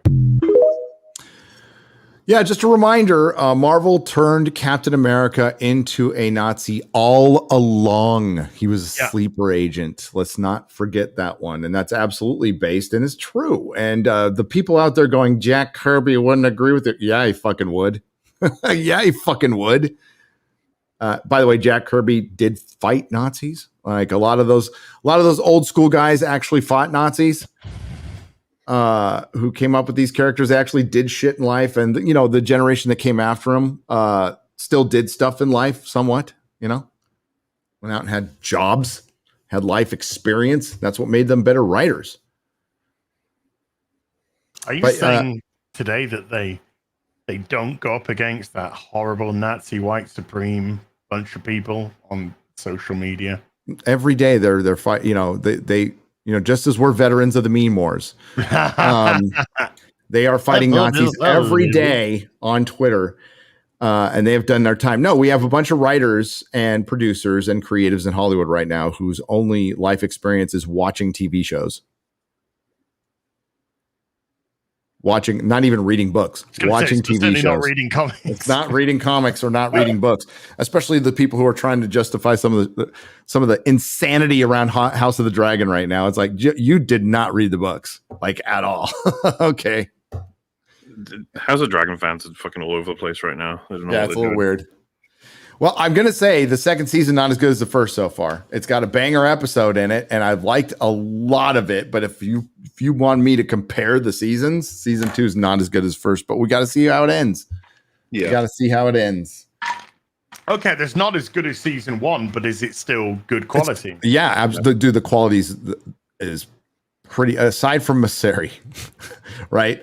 But the shots, the editing, the acting, the writing, them not fucking, not spoon feeding you. I mean, it's like, this is what writing is supposed to be, by the way, but we have to point it out. And it feels kind of weird pointing it out. It's like, hey, they just subtly hinted at something by showing us something on the screen, or what seems like a one-off line actually matters a lot later in the story. That's what writing is supposed to be. There's not supposed to be any wasted time in this. It's 8 episodes, for fuck's sake. That's it's still filled with that. So it's still the highest quality television out there right now, for sure. I got a Better quick most movies clip too. Of the latest episode that I think people will enjoy. My mother twitted my fucking my mother twitted my fucking tipple. I missed this scene, man. Like yeah. Where did this fit within the narrative of the show? I think is this before or after Rook's Rest? I think this is paused it, right? This is after Rook's Rest. After. So, yeah. There's nothing I love more on a dude than under boob sweat. Oh my God, I didn't even know. Thanks for pointing that out, Az. Just, Oh, well, Jesus. If you're a sweaty person, don't wear gray. Oh, sorry, under tipple sweat. My bad. Sorry, I apologize. My under tipple sweat. My mother twitted my fucking tipple. This thing's gonna kill The me. chat is begging you right now, dude. They're like, please, make it stop. Stop! I'm eating. What? Chat, come on now. We've been through a lot, you and me. Come on now. We have. We're still more to go. We got fucking like another 2 hours at least of Boogie content. Oh my God. Yeah, we got a fun Saturday coming up. So much lore. So I have to ask, because this is the first real BBC, how did you enjoy the season finale of The Acolyte? I mean, like, I genuinely enjoyed it. Genuinely, no. But it's for the unintentional comedy that it was. I was laughing quite a bit. I got pretty annoyed with the soul stuff. I was actually pretty pissed off that they framed him and that he let himself die. What a disappointing mess. I just kind of figured that's what he was heading towards. I knew he was going to die. Yeah, but it was who was going to kill him and how, and he just got killed in the most pathetic way after revealing he was a pedophile. I think what bothers me as well is like the actor. I'm pretty sure I read a quote where he said like he was so on board with this because Star Wars. He loves Star Wars. Yeah, we've been fucking hooked in on the promise of being a Jedi in a new era of Star Wars, and then that's the story. Like fucking hell. Jesus. No, it was what we thought it would be. It would get progressively worse as it went on, and it did. It was worse, way worse than I thought it was going to be. No, but that being said, like, as far as the show being bad, I didn't think it would be as memeably bad, if that's a term, that it was. Like, every episode had a meme. Every fucking episode. Now, 3 is the most memeable. It's the worst episode. The singing witches. You can't beat that. I couldn't believe it when I saw it. I was laughing my ass off, dude. I'm like, they did not. And then to find out they were so proud of it. But yeah, it was just mystery box bullshit. And it had no resolution. We have no idea what Osha and May wanted. The whole message at the end, Mahler and Az, was they get to decide for themselves now because they're independent women. They have broken away from the unjust system. But no, she doesn't, because she May had a fucking mind I wash. know, but that's May is dead. She's gone. Everything that was May Mine's is gone. Yeah. So that's what the producers of the show. By the way, when Osha kills Soul, that was a heroic moment. That's supposed to be your heroic moment for May and Osha. They are finally that's how it's presented. It doesn't work. It's stupid. It makes no fucking sense. And it's actually wrong. And it shows that the writers of the show had a fundamental misunderstanding of what the fuck they were writing on their own show. But that was supposed to be the point where they're free. We had May smirk a little bit. And then they get with Smilo Ren, and like this evil Sith Lord is like totally helping these twins. One escape, hey, like being kind, I'll wipe your mind. And it's like, it's retarded. I understand it's retarded, but it was supposed to be a sympathetic story for the Sith and show that the Jedi can be bad too. Now it just showed that the Jedi were fucking retarded, but they didn't do anything really wrong. Other than nothing maybe wrong on the planet, the fucking lesbian communist space witches. So lesbian headlamp was too dumb or just too much of a poser to even get behind the message she wanted to get across in her own fucking show, because she doesn't believe it. She was just agreeing with anybody that threw any idea at her. Dude, she will be whatever she needs them. That's the saying I heard in Hollywood. I'll be whatever you need me to be. And that's what she was being. She was being Disney's little fucking diversity hire. And she was cast in a role that is way over her head. And it was the greatest art she ever created, by the way, guys. Hey, Mola, she will be the martyr. You can come at her. Leave the other people alone.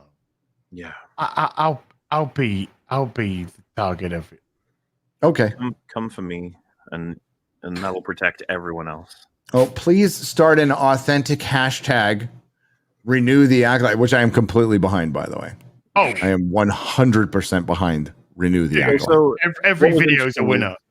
The interest, hype, and discussion in terms of tearing down this fucking disaster was unprecedented. IMO. Like for Star Wars, anyway. Well, yeah, for a Star Wars TV show, or TV show, Disney yes, yeah, that because like obviously I'm not comparing it to when Rise of Skywalker came out or to Game of Thrones' last season, something that culturally effective. But we were all surprised with how much people were willing and waiting to see what the fuck they've done and to make fun of it. Simultaneously, by the way, we were struggling to get the recording session in the right place with Ryan because obviously he's on the road, and at one point it was suggested we'd be doing it on Sunday night, which means we'd be releasing the video as early at most today. Thank fuck we didn't do that, because that the show is dead in terms of people caring or discussing it after like a day, the day after the finale came out.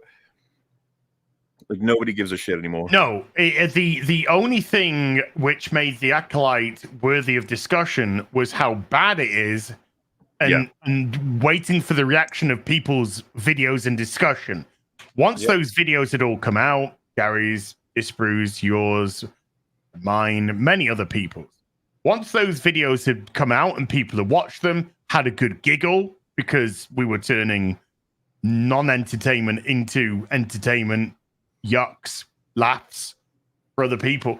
That was it. That was the show done. The show itself offered nothing worthy of discussion or any longevity. No, it's a fart in the wind. To renew it would be, just from a logical perspective, to renew it would be the most insane decision you could possibly make. It'd be Mary suicide. Yes, it would absolutely. But it would show where Disney was ideologically, because it can only be an ideological decision to renew it. I mean, I'm totally up for it because daddy got paid on that fucking show. And you know, the last few creators, they'll lurk out as many videos as they can before it completely drops from the zeitgeist. But no, it's not a show worthy of discussion. No, what was kind of incredible was like I knew we'd talk about it. I know the sphere, the entertainment sphere, whatever the fuck, no name for it, please. Whatever sphere this is going to talk about it, but then it hit the cultural zeitgeist. Then it blew the fuck up. Like Elon's reacting to shit. That's the part I didn't expect from the Acolyte. That I found a little surprising. I also how bad it was, like how incredibly bad it was. How you doing, Mueller? Why are you asking me that? I don't know, because Az is gone, so we need to have a conversation. Well, to be honest with you, I was actually going to suggest we go and talk about fucking Rebel Moon because the Acolyte is such a... Oh, I'm fine with that. We could watch that trailer. I don't know if... The only thing I was worried about was... I don't think there's anything in it that would get like a stream taken down or anything. No, they'll hit you too, so we'll probably have to do the same thing as watch the trailer. It'll get cut out, and then we react to it. Have you seen it, the trailer? I have not seen the trailer. I've only seen still images. It's still something I'm debating whether or not I'll actually watch. I think I said the only way to do it is if you watch it and you need help in terms of like someone to talk to. Okay, well, I'm watching it for sure. Like for sure. You're gonna be the only guy in your sphere talking about that shit. Yeah, there's nothing like early August will be kind of dead anyway, so I'll have a little time. Well, in any case, seeing the marketing being like, Zack Snyder's true vision, everybody's been calling it out as like, you can't recreate what happened before. What happened before was much more genuine, like it happened as a result of all kinds of big events. You can't just like suddenly be like, this is so artificial, This is so fucking lame. For one of the reasons it all happened was his daughter like ended herself, right? That's the impetus of what like went down. Trying to remanufacture that feels a bit disgusting to me, just from that aspect. But aside from that, it's also fucking lame. It's just lame as fuck. It's like, here's my true vision, dude. Netflix would have let you do anything. We all know this. So they tried to as Mahler said, they tried to artificially create something, and I didn't see any like release the Rebel Moon cut, whatever the fuck cut is. None of that shit. It's like, this is lame. For one, it's a massive waste of money. And I guess there's some big differences, Mahler. We're gonna find out. I think Az is actually going to the store to get some water. Oh, there he is. Sorry, I had to let my cat in, and then my cat had to decide whether or not he wanted to come back inside. We're slaves to animals. Netflix forced him to do a PG version and an R version. No, not buying that for a fucking second. That Netflix forced him to do shit. He could have made a 2-hour movie. Two 2-hour fucking movies, but he is incapable of preventing himself from indulging in every last fucking instinct he has in relation to storytelling. And I saw Capital Opinions tweeted out, but he said it feels like we've got the AI side of things racing toward getting more and more convincing, and Zack Snyder is the primary fucking director that is racing to meet them in the middle. So he wants to make movies that look like they're made by AI at this point. The fucking shots, man. The writing has been disastrous in terms of, like when we make jokes about how all the characters will just spill out all of their backstories in one scene, one by one. And it actually happened. It's like I'll never like Netflix are the reason that he made such horrifyingly bad films. Netflix has money to burn. They just bailed Kevin Costner out with fucking Horizon. Like, that's how much money they have to fucking burn. They have won the streaming wars. They are ruling for now, and they have made a lot of fucking money. A lot. So the fact that we're getting 6 hours now in total of the cuts, and we're going to see the thing that struck me about the trailer, if we're not watching it, I don't know if we are, was how much CG work has been done that's not in the actual, so to speak, theatrical whatever release cuts. So like the amount of money that went into these fucking movies is insane. considering what they are and their impact, critical acclaim. The fact that when they were like, oh, it's like number 1 on Netflix for however long. It's like, sure, yeah, just sure, man. J-Lo's fucking movie was number 1 on Netflix. Yes. Okay. Get Mainly the fuck out of here with none that. of us could understand how on earth it got made, and yet It's not a prestigious position. This is what we're saying. Dude, another film that's highly discussed amongst people. The only thing I'll appreciate about Netflix is they're throwing so much money around and throwing so much shit at the wall. Like a couple things actually stick. You know, it's so You're in there. But Rebel Moon ain't it? Rebel Moon. Rebel Moon. Rebel Moon. Do you know what we need? A Rebel Moon trailer to react to. Yes, and I've got it right here. It will be kind of funny because we got me and Gary who've actually seen Rebel Moon, but Another kiss twitted my fucking tipple. That's actually, that would buy that this would be. This should be in the middle of the Rebel Moon It's the trailer. tipple giver. Yeah. It's the tipple of fire.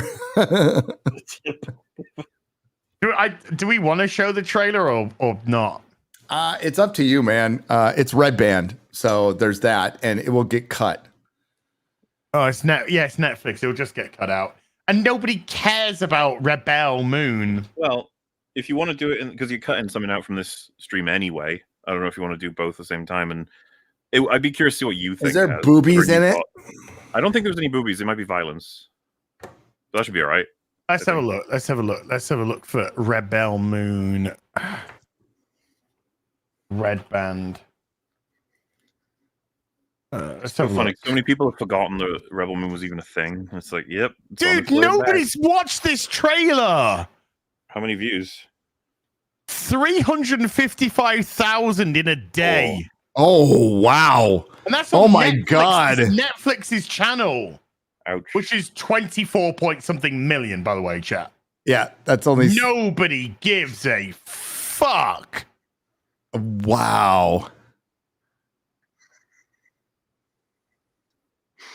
It's a crying god? Do you not know about that?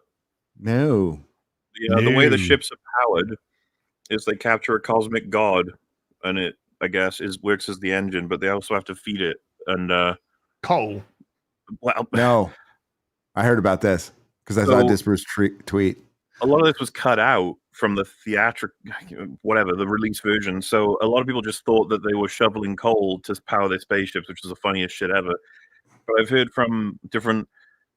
They exist. People who care about Rebel Moon have said, according to Wikipedia pages, that those furnaces feed the cosmic god that powers the ship. Feed it coal?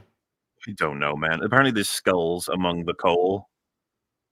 It's so fucking edgy. And apparently, yeah, that's just how it works. And the god is crying? Is that what this is? Are those tears of a god? Yes, yes. So why they're just letting it drop on the floor? Doesn't the god have any like mates that can come and bust her out, whatever? Don't know. Are they going to explain how this cosmic god, like the concept of a god like powering a ship, kind of cool? Yeah, but plenty of things to work with. There's plenty of things to work with. All fighting over grain, I'm assuming, or is the grain gonna change to like children or something? like what? It would be funny if he tried to do that. Like he was like, it wasn't grain in the main version. It was children or some shit. Like, are they still fighting over grain? Because that's kind of a problem. When did part 2 come out? Oh, Snyder steals all concepts. By the way, nothing. Dude, it wouldn't be original. That bad if it is original, able to synthesize it into something. There's so many creators, including Star Wars itself, that takes from other stuff. Yeah. When you can remix and put it into something cool and new, that's fine with the audience. Yeah, Warhammer took some stuff too. People are saying it took it from Warhammer, but Warhammer's taken stuff too. So I don't know. Everyone takes stuff from everybody, right? Zack Snyder said he wanted to do something like out of Metal Hurlon, out of heavy metal, which you're speaking my language. Like I would fucking love something like that in live action. And he's just the wrong guy to do it. He's just the exact wrong guy to do it. I don't even know what he's the right guy for anymore. The writing here is so fundamentally shit. Let's watch the assassination is so fucking stupid because they walk in and it's clear like, hey, we're all here to assassinate you now. And they're like, what's going on? Maybe provide some context to that. I mean, here's some context. Drinker rarely ever makes videos that aren't about the film, right? But he made, especially for Rebel Moon, for that scene, he made a video all just for that scene. For that scene. He said it was just so abominably. Whoa! Whoa! As there is a orchestra playing. That's the soundtrack of the movie. Oh, and they have black bags over their head. Yeah. And it looks like, wow, this totally looks like an assassination scene in a movie. It's so and the music fucking builds up to retarded. the assassination and shit. And then when I forgot her name, Mahler. What's her name? Wait, the main girl? Main girl. Kale. No. It's Cora. Cora. Okay. The as lame as the other Cora from The Last Airbender. From Cora. She escapes because people just like decide not to fucking shoot her. It's fucking bad. And look, Gary, they're shoveling people. See? Oh, people. It's what, skeletons. That's better than coal. I don't know if what we're supposed to be assuming then is that Netflix were like, you can't be showing this in the main version. You got to have coal instead. But no, they just chose coal. It's all fucking bullshit. It's all bullshit. They wanted to make a PG version. It's all CGI. It's all CGI. Yeah. Originally, it was cheap. That is the most ridiculous thing I've seen. that is the most ridiculous fucking thing I've seen on a screen. His real true vision this time, because Zach never is allowed to show his true vision. It's always the studio's fault with Zach's movies. So we're going to manufacture one now. That's fucking lame. How lame the way it's put on screen, too. And you know what? Disrespectful to, believe it or not, the Snyder Cut fans. They're fucking using you. Oh, yeah. This is so fucking disrespectful. Fuck this guy, man. Yeah, I don't think I know. His true vision. True. By the unjust system. Fucking fuck. Zack Snyder. Go back. Back. Just the previous slider thing. Yeah. Look at that. Chapter 1, Chalice of Blood. Chapter 2, Curse of Forgiveness. Curse of Forgiveness. That is... Ugh. Yay. It's just so edgy, man. Stupid fucking 14-year-old. I've got myself a one of those wallets with the chains on it. It's a good way to summarize. The Chalice of Tipples. The Curse of Twisters. The Tipples of Forgiveness. The Tipples of Forgiveness.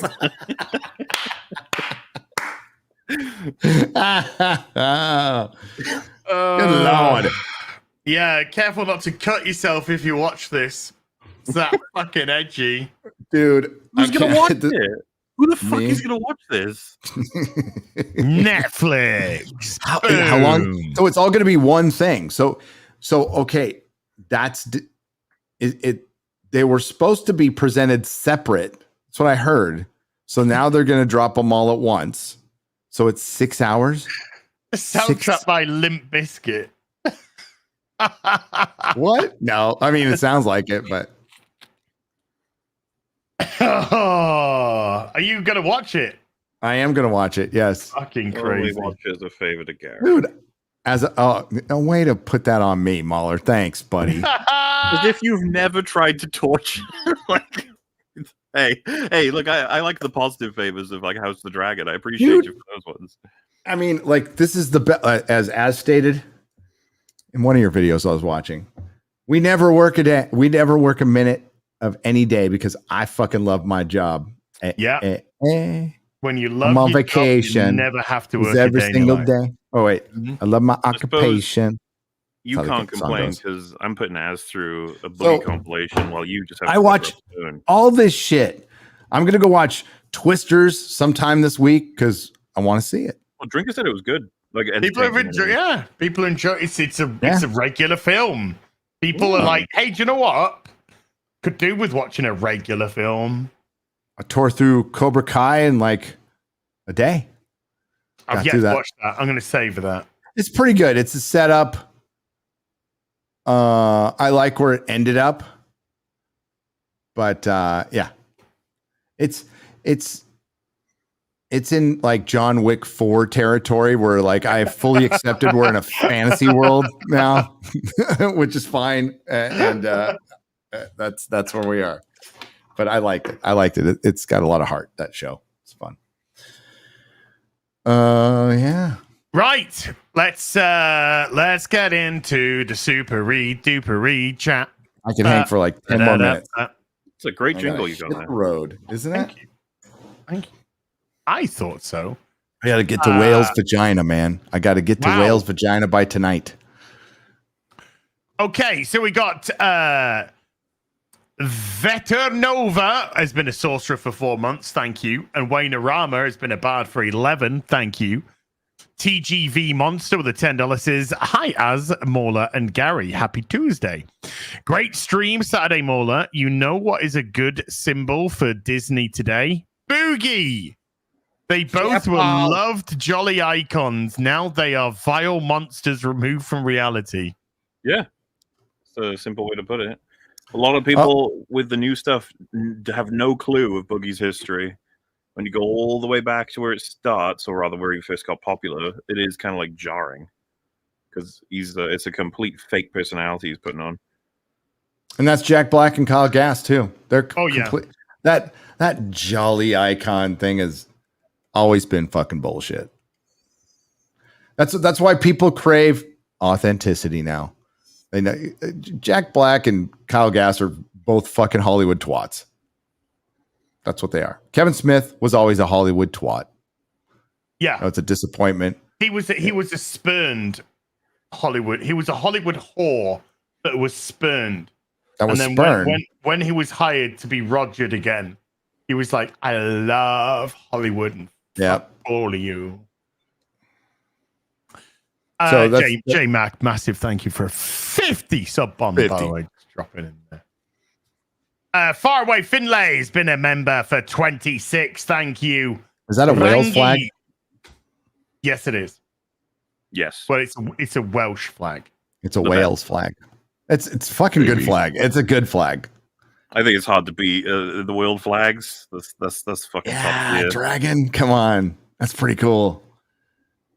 Can't understand a fucking word they're saying, but it's okay. Four-legged too. Hail St. George. Ooh. George would like it. No way, George would not like it. Not that George. St. George. Not Jesus George Lionheart Floyd, though. Rangi with the $2 says, old McBoogie plans to start a farm. E-I-E-I-O. That's true. He said he's talking about getting fucking chickens with his girlfriend. What? He can't even fucking stand up! That's what Mudahar said. Oh, is it? He was like, how could you possibly fucking start a farm, you moron? He just talks about all these plans he has and keeps there. Like, you're lying. You're just lying. He's the guy in War of the Worlds, you know? Yeah. Who runs away, the soldier runs away and, we're going to build a whole city underground, and he's, like, made a fucking 2-foot hole. Yeah. That's Boogie. Fucking, I'm going to start a farm. You can't even fucking walk. Piston with a 6, besides I'd fear for the animals' safety. With a €6 says, question, or Q for all in light of what happened. Question for all. Mm-hmm. I think it means in light of what happened on the 13th to the 7th, 2024. Who's your favorite president in movies or TV? Mine is Jimbo from Smiling Friends. I mean, you can't go wrong with President from Independence Day, right? Getting out there and into the fighter jet himself has always been like that's fucking cool moment. Yeah. Mine is Chauncey Gardner from Being There. God, that's good. That's good. Although he wasn't the president, but he was going to become the president. They were going to nominate him as the presidential candidate. Leslie Nielsen, Scary Movie 3. Yeah. I agree with that one. Oh god, I really want to watch Being There again. Fucking love that. Ooh, such a good movie, dude. Andrew Valdez with a $5. Is anyone excited about Drinker's B movie coming out? Looks about as good as one. Ooh, be ready for criticism. Oh. I mean, that's fair if you want to criticize it. Yeah. It's Drinker. He's the most down-to-earth fucker you'll find. Yeah. Yeah. It's just funny, the idea that you're like, I'm going to be critical. He's going to be like, yeah. Yeah. This looks like this was made on a budget of less than $500,000. Actually, this was made on a budget of less than $500,000. Less than $500,000, yeah. I can't wait for things like that. Ha! The Acolyte, an episode of The Acolyte looks better than this. What? An episode of The Acolyte that has on average $22.5 million at its disposal? But there again, I think this is going to look better than an episode of The Acolyte. No fucking problem. I'm looking forward to it, Andrew. I'm looking forward to it. And go Drinker. It's a good shout as well. The president from Mars Attacks. Oh, yeah. Just losing his mind. The fucking speech he gives. And then Mars Attacks is a weird movie, man. Great film. Great film. I love it. It feels like a really wacky throwback to like the 50s. It is. I mean, it is. It's a big throwback to that sort of 1950s art, not Art Deco. What do you call it? Kind of Fallout. I mean, we would call it now like Fallout aesthetic. Sure. Type of thing. I love it. I think it's a wonderful film. I love that the aliens are like, sure, let's have peace. Betray. Sure, let's have peace. Yeah. Yes, we come in. Yeah, we come in peace. Like kill. Come in peace. Kill. Kill. Western 487 with $5 is Mauler. Before I was watching EFAP 65, and my God, I was dying when RR came on. Oh, what's his name? Remarkable Republican. He said that Luke was a lesbian and Darth Vader was a ripoff of RoboCop. It's a really funny thing. Okay. I think. Well, he was like a channel that was designed to piss people off, I think. But still, it was funny. We had a Shad talk to him, I think. Okay. Didn't Star Wars try to make Luke queer recently? Last couple of years ago, Gary, in the comics. I wouldn't be surprised. I honestly can't remember right now. Yeah, some fucking Tumblr, more Tumblr fanfic. Ian Carell's with a $5 is Mauler. I haven't all of Last Orders yet. Watched, I think maybe. I haven't watched all of Last Orders yet. Did you answer my TOS film idea? Question from Open Bar. So I either answered it on the stream or in the open Last Order, sorry. But my answer was Mirror Mirror. It basically was turn one episode into a movie. Now the thing is, I'm seeing lots of like thinking faces and I guess he hasn't seen blah blah blah. I have not seen anything past season 2 of TOS. So having seen Mirror Mirror, I'm like, oh yeah, we could turn that into a full movie. And I was thinking the idea for it would be after Kirk gives his advice to quote unquote evil Spock, we would come back and we would see the results of Kirk having done that. What Spock does and how the world changes based on that interaction, and then the movie can revolve around the differences in terms of you'd want the whole crew transferred there, right? And then they could all see their alter selves and stuff. That would be the one I think that has a huge amount of potential to turn into a movie. Or surviving versions. Yes, that's true. By the way, when you get onto DS9. Mm-hmm. I know what subtext is. I can tell what you're saying. Mr. Pickman with a $20 says the real BBC is the only internet show that brings me joy in life. I believe you. I believe you. That meme is one of the strongest running. So I heard somebody say it today on something. I was watching just a random YouTube video and the person just went, "Oh, is the only thing that brings me joy." And it's like, what? Dude, the worst was when the meme first started up because it was entering different communities and they would say, for example, FNT is the only joy of my life. And so we'll be like, dude, you need to find some more things in life, not just have one TV. And you'd be like, no. when memes meet reality. Yes. Oh man, the infamous El Guapo has been a member for 17. Thank you. Tomok with a $50. Master Gamer Gary, is it true that the film The Man from Earth is based off a story of your early childhood? The Man Who Fell to Earth or The Man from Earth? Man from Earth is written down here. I cannot confirm nor deny. Okay. HR Geiger's search history. Ooh, that would be dark. With a $2 says HB, those Mr. Beast and Chris leaks of Lolly P04N. What? See, I always think that I know too much about what's going on the internet, but sometimes maybe I don't. I heard yesterday. I saw Yes, yeah, okay, yeah. Yeah, that's why I'm surprised this didn't get brought up. So the dude from Mr. Beast, it's now old chick. That's now not a dude. That's totally a manual transmission. Is had allegedly has allegedly, you can hear my wife laughing in the background. Has allegedly sent messages to a 14-year-old, inappropriate messages to a 14-year-old. That's what I in saw 2019. Yeah. Oh, okay. Before it was a manual transmission. That's what's going down right now. It's not just like liking Lolly. Yeah, I heard that there was potentially inappropriate messages with a You guys didn't know that? I heard something yesterday, but I don't give a I don't want to know. I'm trying to get off. I'm spending very little time on Twitter anymore. Yeah. B Buster with a $5 says, will Gary wear funny nose and glasses at the San Diego Comic-Con panel?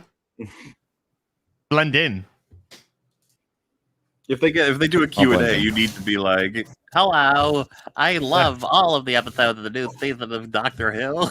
My favorite was can you just be like, you actually said that that Sutek was defeated by being thrown into the time vortex. But that's how he wasn't defeated. Can you explain that? Like, just do an annoying nerd question, but make sure you tell him you love him first. Ask him what it means to be snowmanned. Yeah. You said the doctor says in his first episode that he was snowmanned after leaving a gay bar. What does snowman mean? The infamous El Guapo with a $10 says first time on Az's channel. Looking good, dude. Thank you, man. Shade the beard off. Hey, Gary, I just ordered some Epic Illustrated and wondered if it's a good choice. Some banger writers and artists involved. Also, great covers. Thanks. It's a very good choice. You'll enjoy it a lot. There you go. Lord J with the $10 says anyone going to Bell County Comic-Con in Texas next weekend? No. I want to go to a proper Comic-Con. I mean, where I can actually buy comics, Gary, when I'm over there. Do they do those? Oh, they do those. They still do tons of those. So we'll go to some of the smaller ones for sure. And like I'm going to San Diego to buy comic books, but like you're not going to get the best prices at all. There'll be a pretty good selection, and plus there's some really good dudes there that I'm going to see that I haven't seen. Place to see my friends, but yeah, the smaller ones that are in like little Masonic temples or just like little bazaars and stuff are way better for finding stuff. Venmaru, the fool with a $15 says Boogie is the best of a bad example. In 11 months and 4 days, I have shaved 90 pounds, shrunk 4 inches around the waist, and the thinnest I've been in a decade, and all it took was some self-control. Crazy, huh?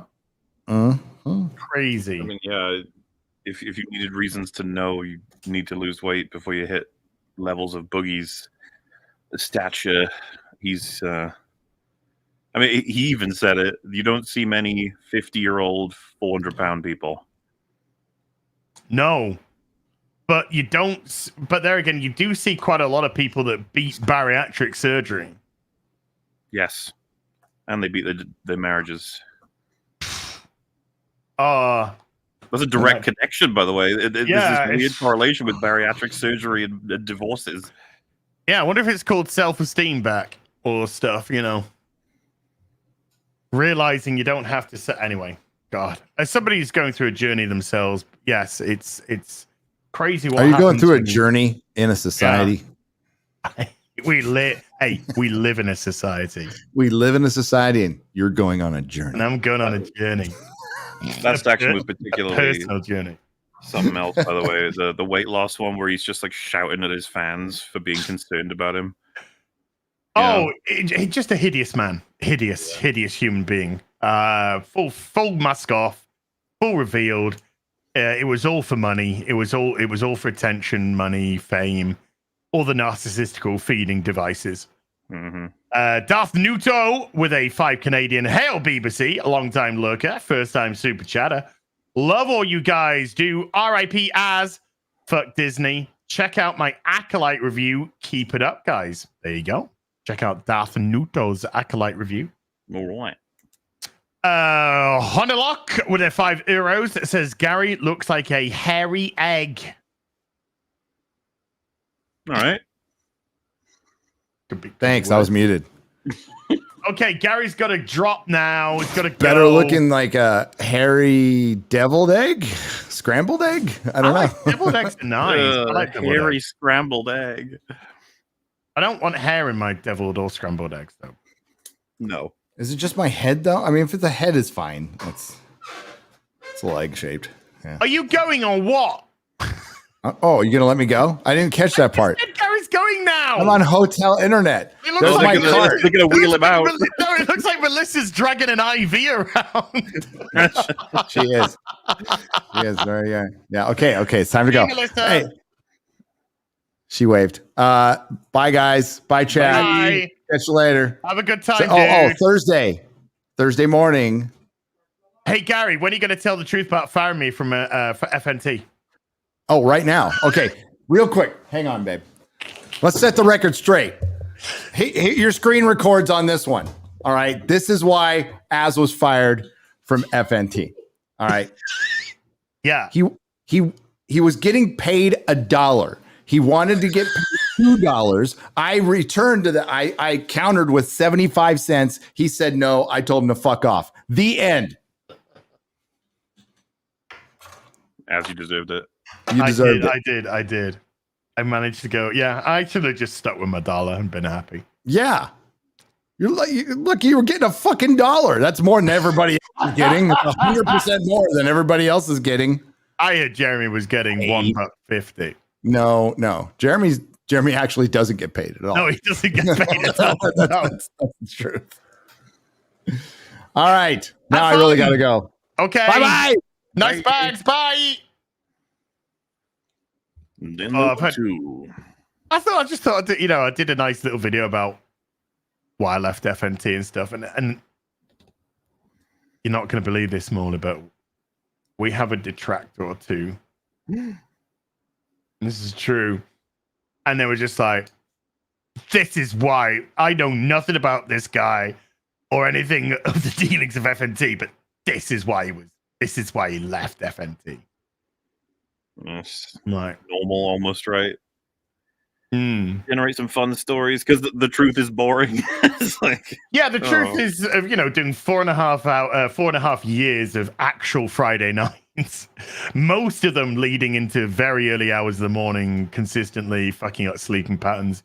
4.5 years that time to step aside. If I get into it, if I end up living, who knows? If I end up living in a time zone that's more conducive, open to returning for sure. But I thought 4.5 years was a good stint. Now it's just like, what was one I heard? Az left because nobody's getting paid. Nobody's getting paid, and Az left because he said people need to be paid on FNT. See, I thought it was because you let slip your world domination plans. And so Gary was like, can't be a part of that. Like Gary always does. He did it with me. He doesn't want any part of my world domination. World domination is the only thing that gives me joy in life. As it should. But you're all right, Honeylock. Gary does look like a hairy egg. Don Mack with a $5 says the Dragon Sea Smokes motto seems to be once you go black, You never go back. He seemed on board with the Kingsguard, but he was just too fucking pussy about it. I'm sorry. When you watch the scene, Sea Smoke is like, all right, I'll give you a shot. And the guy's like, ooh. And it's like, no, this guy's lame. You can't be afraid in front of a dragon, right? It'll burn you. Yeah, he'll fuck you up. The Lone Canuck with a 20 Canadian says Ron Perlman left X and came back the same number of times. His preferred presidential candidate went down on a guy to get ahead in her career. 169?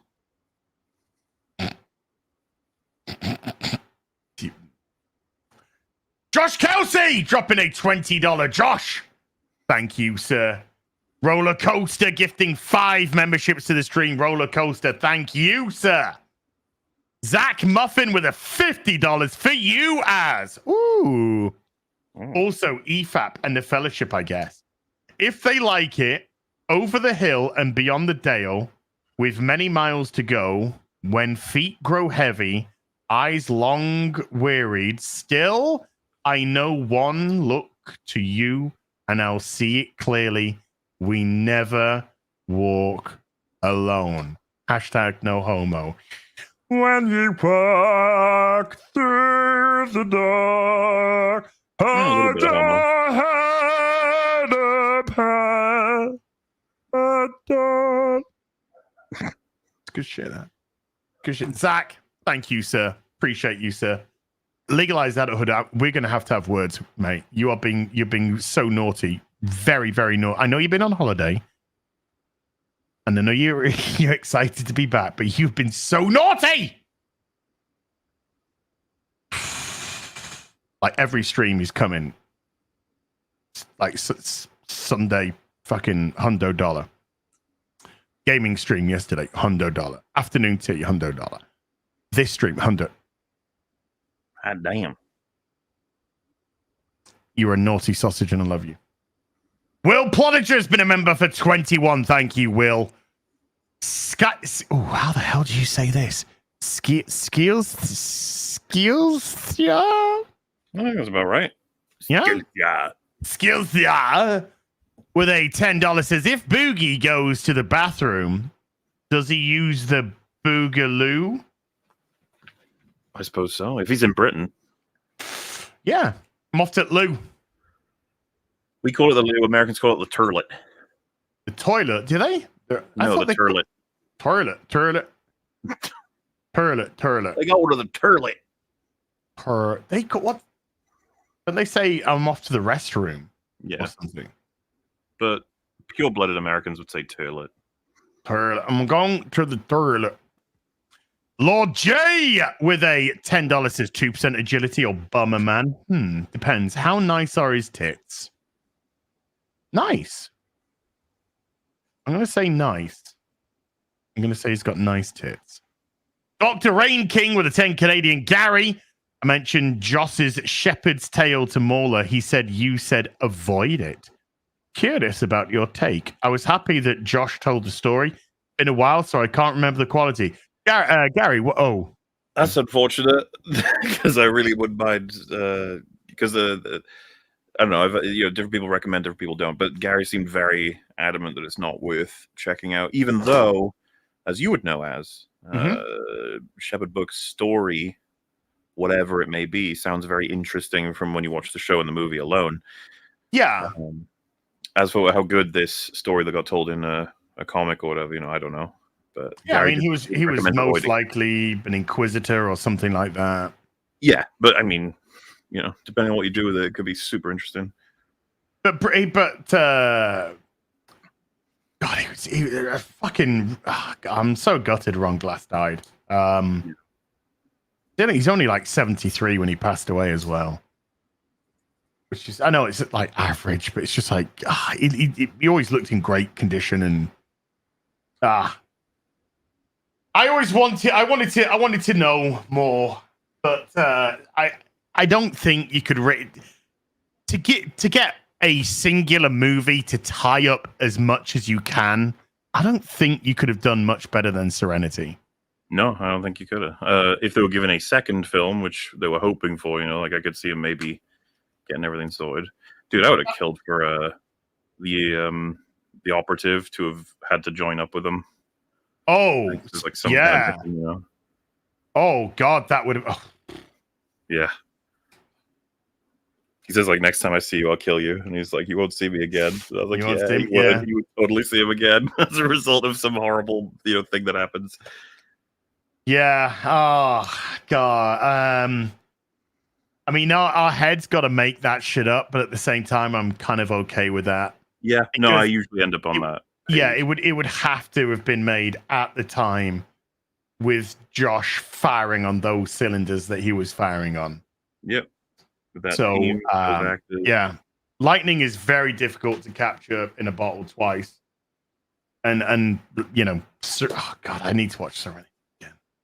I need to watch all of it again. I need to watch Firefly. Hey, chat spam, let's watch Firefly and Serenity. Let's do that. That'll be good.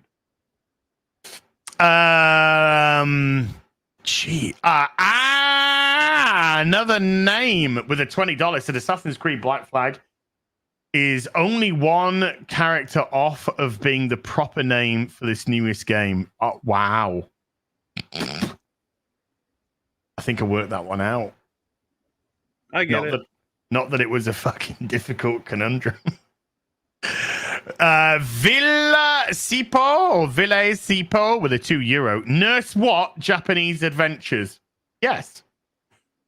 Albert Nada Retro with a 20 Canadian. Mauler, this is about you. Comments on Sharon Carter from Last Orders 104. She wasn't created by the Russos or Russes. She'd been around since the 70s and deleted herself under the control of a Nazi psychologist named Faust. When I say created, never assume I mean source material, my friend. I'm not talking about that. I'm talking about the introduction in the MCU, which I'm sure Az can attest. Most of the characters are not at all like their source material. No. The Sharon Carter of the MCU was created by the Russos and the Marcus and McFeely, and they forgot about it, which is what I was talking about in Infinity War. And then they had to they didn't make up for that. The writers of Falcon and the Winter Soldier had to make up for that by having it be in universe that Cap, Falcon, and Winter Soldier all forgot about her. Like, legitimately were just like, whoops, which is pathetic. Yeah. But now they forgot about her again. Well, yeah. I mean, I don't know what the fuck she's doing now. She was, what was that? There was like a scene that is implying she's going to be a part of the Thunderbolts or something, but I don't even know. I don't know, man. I don't know what the fuck they're doing with it. I don't care. Yeah. If I had said, like, you know, this iteration of Iron Man, right, it was created by Favreau and, to an extent, Robert Downey Jr. Like, I wouldn't say, that doesn't mean I'm saying they created the source material Iron Man.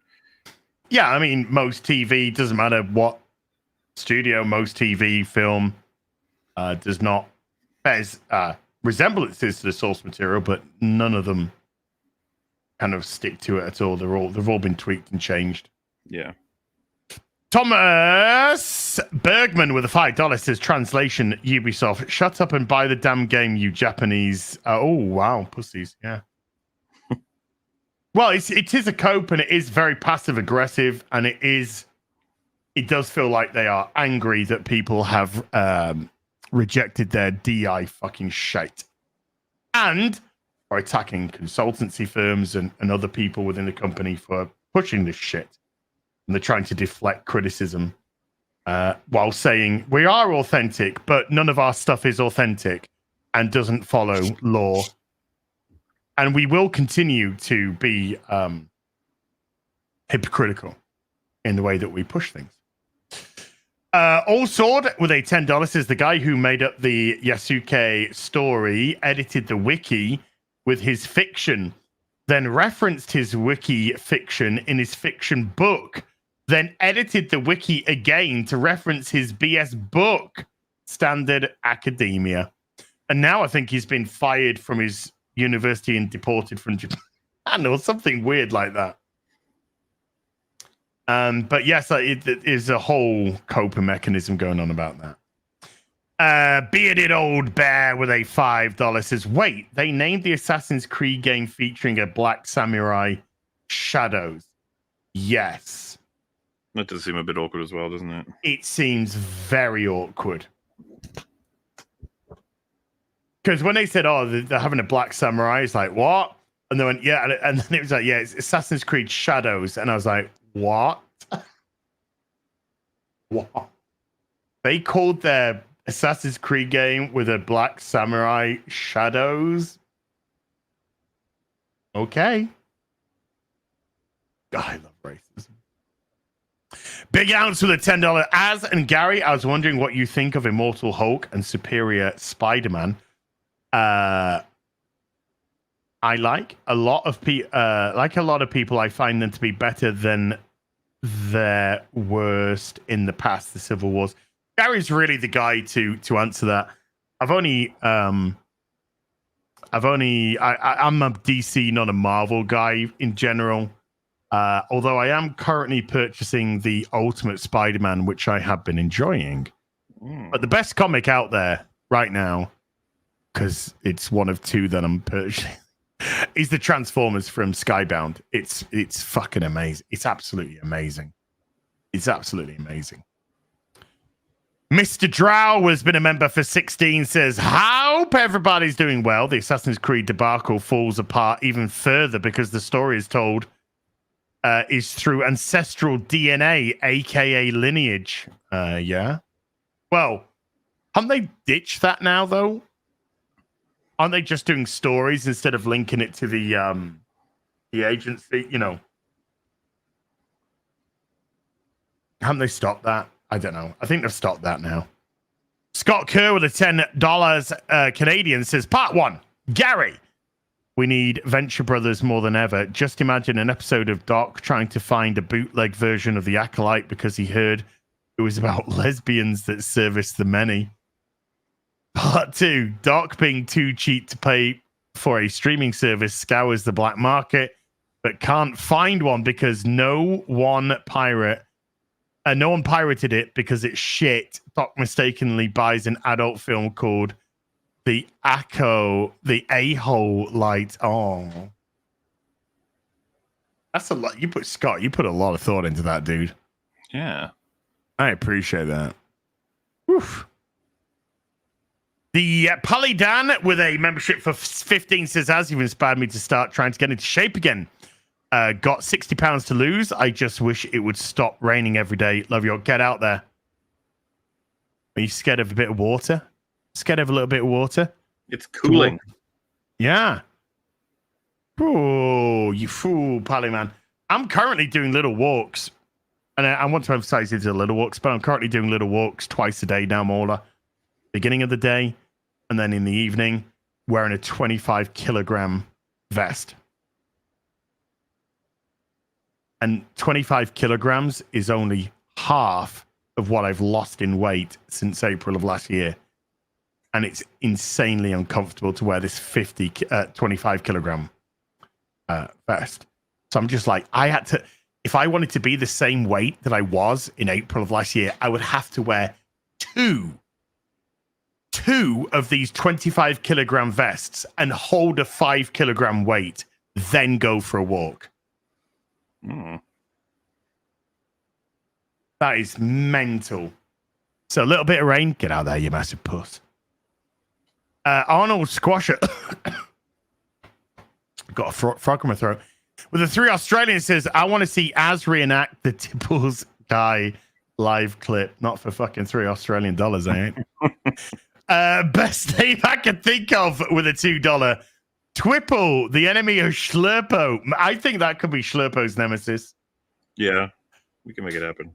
Scott McKenzie's been a member for 22. Thank you, Scott. Appreciate you. Enoch Mamon with a $10 says, I agree. We need to deport all woke white women. I suggest we send them to their favorite countries in the world, the progressive utopia that is Palestine. Plenty of DIE approved representation then. Oh, yeah, they'll be welcome with open furnaces. Arms. Open arms. Graf Webb with a $2. For fuck's sake! Cancel Disney Plus. I will. Read Amazing Spidey first. Say the Soskers. There you go. Read the Amazing Spidey first. Knight James with a $5 says, Mola, I got the game you worked on, Empires of the Undergrowth. Your voice work is fantastic, and the game is really fun. Glad you enjoy. I did the last of the audio for that actually like half a year back. Oh, I think I finished it now. Nice. Yeah. Colhauser's been a member for 22. Says, yo, Asmola and Gary. My riggers. Asmola. Got my plushies yesterday. Hey. Tagged you on X. Put you right next to Ryan and Shockwave. Nice. Love you guys. Yo, Joe. Yo, Joe. Damn. Like fucking. They're already getting them. I haven't even received my email. I haven't got mine yet. Dirty foreigner. Dirty foreigner. The Ali Sun with a 5 Brazilian says, Hollywood people, just as Arthur Fleck thinks they're martyrs, but yes, it's only inside their twisted heads. Hail from Brazil. I like that. I like that. Dark Hierophant with a $5 says, what's with assassinations in film and TV? Captain America 4, The Boys, and those about to die, murdering a leader as key moments or themes. Coincidence? Dude, assassinations are all throughout history. Well, I was going to say they're pretty big in stories. Yeah. Just in general. And they're pretty interesting plot devices. Look at, like, you know, Jack Ryan and stuff like that. You know, some plot to assassinate the president or whatnot. 24. Yeah. David Frederickson with a $5. Dude, what in fuck? Potato Farmer died this morning, and they are saying that Groper may be dead too. Great day for America. Potato Farmer died in the morning. Potato Farmer died in the morning. Chat, can you translate this for me? Potato Farmer died this morning, and they are saying that Groper may be dead too. Jimmy Carter died this morning. Potato Farmer. Okay. And apparently some people are trying to start a story saying that Joe Biden may be dead as well. I've heard about that, yeah. I didn't know. I've been off the Tinterweb all day, folks. I just literally turned on the PCs to do this stream, so I have no idea. It's Biden one is weird because he's like in hospital or something, but it's just nobody's heard from him in a while. Other than like a weird recording or something. I'm sure he's still alive. It's just really fucking weird. There's a lot of weird stuff. Kate Middleton. What's going on with her? Don't know. There's a lot of weird stuff with that. There's no confirmation. There's no nothing. Carter's still alive. Jimmy's still alive. Okay. So it's fake news. Okay. Zeus Play with a $5 says, check out a freaky French movie with Ron Perlman, City of the Lost Children, 1995. He is terrible. Love the show, guys. Nice. Thank you. Yeah. Jordan Ward with a £5 says, Mauler has an infectious laugh. It's great. Gas Maul, if you could have a character from Game of Thrones share a scene with a character from House of the Dragon, who would they be? Boobies. Like maybe peak Tyrion and Aemond could be pretty fun. I wouldn't mind seeing Tywin and Otto having a back and forth where Otto has more power, because I'd like to see how Tywin would deal with him. I think that would equalize them somewhat, but other than that, Daemon and I don't know, maybe Ramsay Bolton. That could be interesting. See what happens, but what about Tyrion Lannister? My mother twitted my fucking temples. Reset. Factory reset. My mother twitted my fucking temples. He said the wrong word 3 times. I know. He could get. He's so mad he got caught. It was funny. There was a part where he was like, I'm having a disassociative moment right now. And then someone was like, you say that all the fucking time that you're disassociated. And he's like, well, I am. I've been medically diagnosed. I understand. And that's what. And then someone said something along the lines of people who disassociate don't say they are disassociating in the very moment they are disassociating. And then Boogie's just like, okay. Like, fine. It's the worst thing that ever happened to the internet was idiots and liars finding out about psych terms, so they could just be like, psych terms and medical terminologies and I hate that on the other direction as well. Instead of you're being mean, it's all of the fucking cornucopia labels that mean all crazy things. Instead of just you're being mean, you're being an ass. I way prefer if someone said you're just being an ass. I'd be like, yeah, I am. I saw, dude, I've gone down a bit of a rabbit hole of watching people watching the iDubbbz podcast, which is possibly the worst thing I think I've seen. You know, and I'm just being exposed to clips. I've seen clips. And his wife Anissa, she is desperate to get a diagnosis of borderline personality disorder. And that's the thing, man. If you want it, you can get it. You just gotta say the right things. Yeah.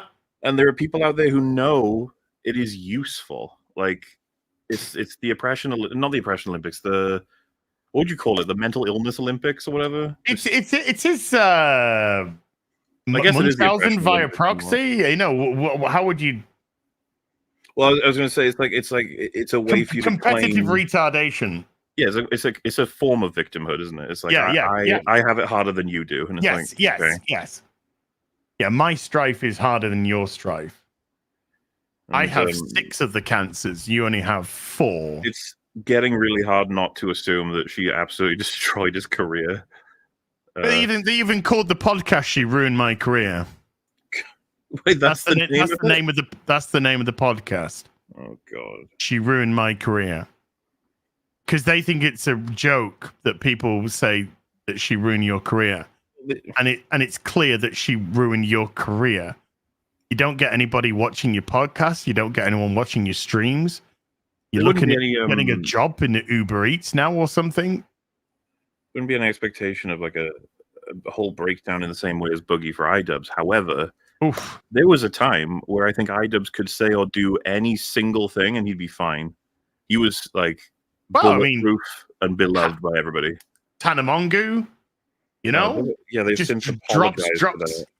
Oh, he's absolutely laid down his arms for that now. Tana herself say that she did kind of need calling out. Yeah. Oh well. When she heard about him saying, "Oh, he's really regretful and he's very sorry for what he did," all that, and she's kind of did need a bit of sorting out. And now hasn't he got rid of all his content? You know, he's got rid of like all the content cops and stuff like that, and he really regrets doing the Keemstar one and shit like that. And dude, the one I remembered was when he was on Hassan's fucking stream, and Hassan was like, "You know, you went after right wingers, is what you did," and he was like, and it's like, no, he didn't. He went after people he thought were assals. It was as simple as that. Yeah, had nothing to do with politics. Everything has to be politics today. Yeah. But holy shit, that guy's done. No, yeah, I'm waiting for the news that she's killed him or he's killed her. I think the baller move from him would to be make an actual really good video called "Content Cop iDubbbz" on himself. Like actually go through. He was going to do that. He said he was going to do that, and then not as a joke, not like, you guys are wrong. Like actually going through, like, I fucked up here. But he doesn't. His new philosophy is he was bad. He's bad, and he was wrong. Yep. And he's now a good broken cock. So lame. Anywho, Chris from Michigan. I just love watching iDubbbz with a $10. Great show, guys. Nothing I enjoy more than watching you all while I twit my tipples. Amen. Good stuff. Sorry, you were going to say, dude. On that topic, it reminds me of one of the last quotes you get from 10th Doctor, where he just says he lived too long. Oh yeah. I've lived too Sometimes long. I feel that way about my internet knowledge. I'm like, I've been around too long. I can't handle this shit anymore. Having seen all these phases, like the new versions of so many different creators, where it's like, what the fuck? This was not at all what it used to be. This is a really good comment from QBG. Sam Hyde killed iDubbbz's career. That video he did was so bad. the one on Sam Hyde, and how like he couldn't even portray it on his own end very well, if you understand what I mean. He had full control of the editing, and he still couldn't make it look that good. Yeah. And then Sam Hyde released his side of it, and it was like, oh.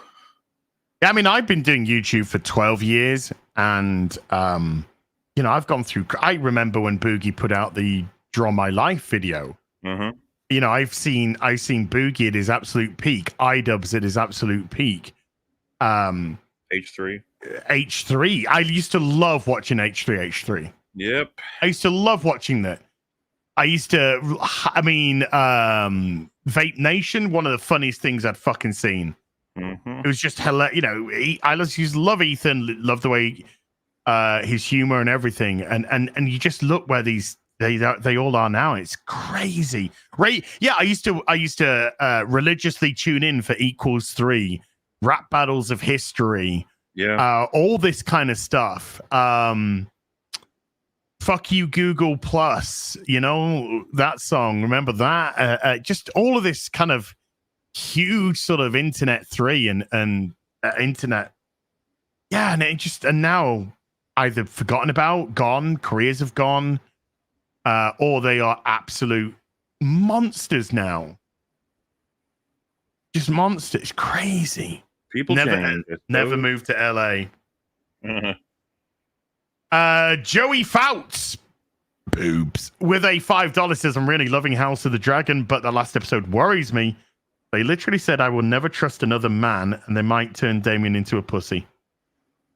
I don't think we need to worry about that. Like, I'm trying not to spoil anything here for Az's sake, but that last vision we see him have, that was pretty good. Like seeing him with his brother, that was some good shit. We talked about it on Gary's stream. I don't think you got anything to worry about Damon. I think he's gonna find strength after that. Like I don't think it's gonna break him down or anything. Especially the next time on, looks like he's doing an execution. So like he's performing it. I mean, so but I'm certainly worried about Missaria, I think is her name. I've been worried about her since episode 2. I was calling it out that her shit is gonna lead to important events, and they've been writing her poorly throughout the season. Ooh. She's been protected. You know, like sometimes there's characters that the plot just fucking protects. Yeah. And she's got that in spades. A lot of consequences are not reaching her properly, and a lot of people are starting to like her way faster than they should be in order to facilitate certain things. And big events are about to take place, all thanks to her, and it's been annoying the fuck out of me. So yes, I'm also worried about that, but I think there's plenty of good shit. Be it Otto, Eamon, Damon, Allison, Rhaenyra, to a majority extent, there's some really good stuff. I would still, like, at this point, I would still recommend it. Okay. Munchlax77 with a $5 says, can you call it Az's Worldwide Worldwide Wanker? Sure. Eric K has been a member for 48. Thank you, Eric. And Eric K with a $2 says, Roberto's is the king, Gary. Okay. Thoughts on Fitness with Nige has been a member for 27. Thank you. Did us with a $5 is at this point Star Wars, Star Trek, Doctor Who, media in general is one long form dead parrot sketch. Yeah. Master Baker 78 with a membership for 18 says, as a Texan, I can tell you that a hot shower will take the sting out of a sunburn. Dude, I have had a beautiful cold shower, quite a few, but now it's gone. It's all the heat's gone, and this is peeling like a bitch up here now. I've had to oil it all up before the stream. But it's peeling like crazy on the top of my head right now.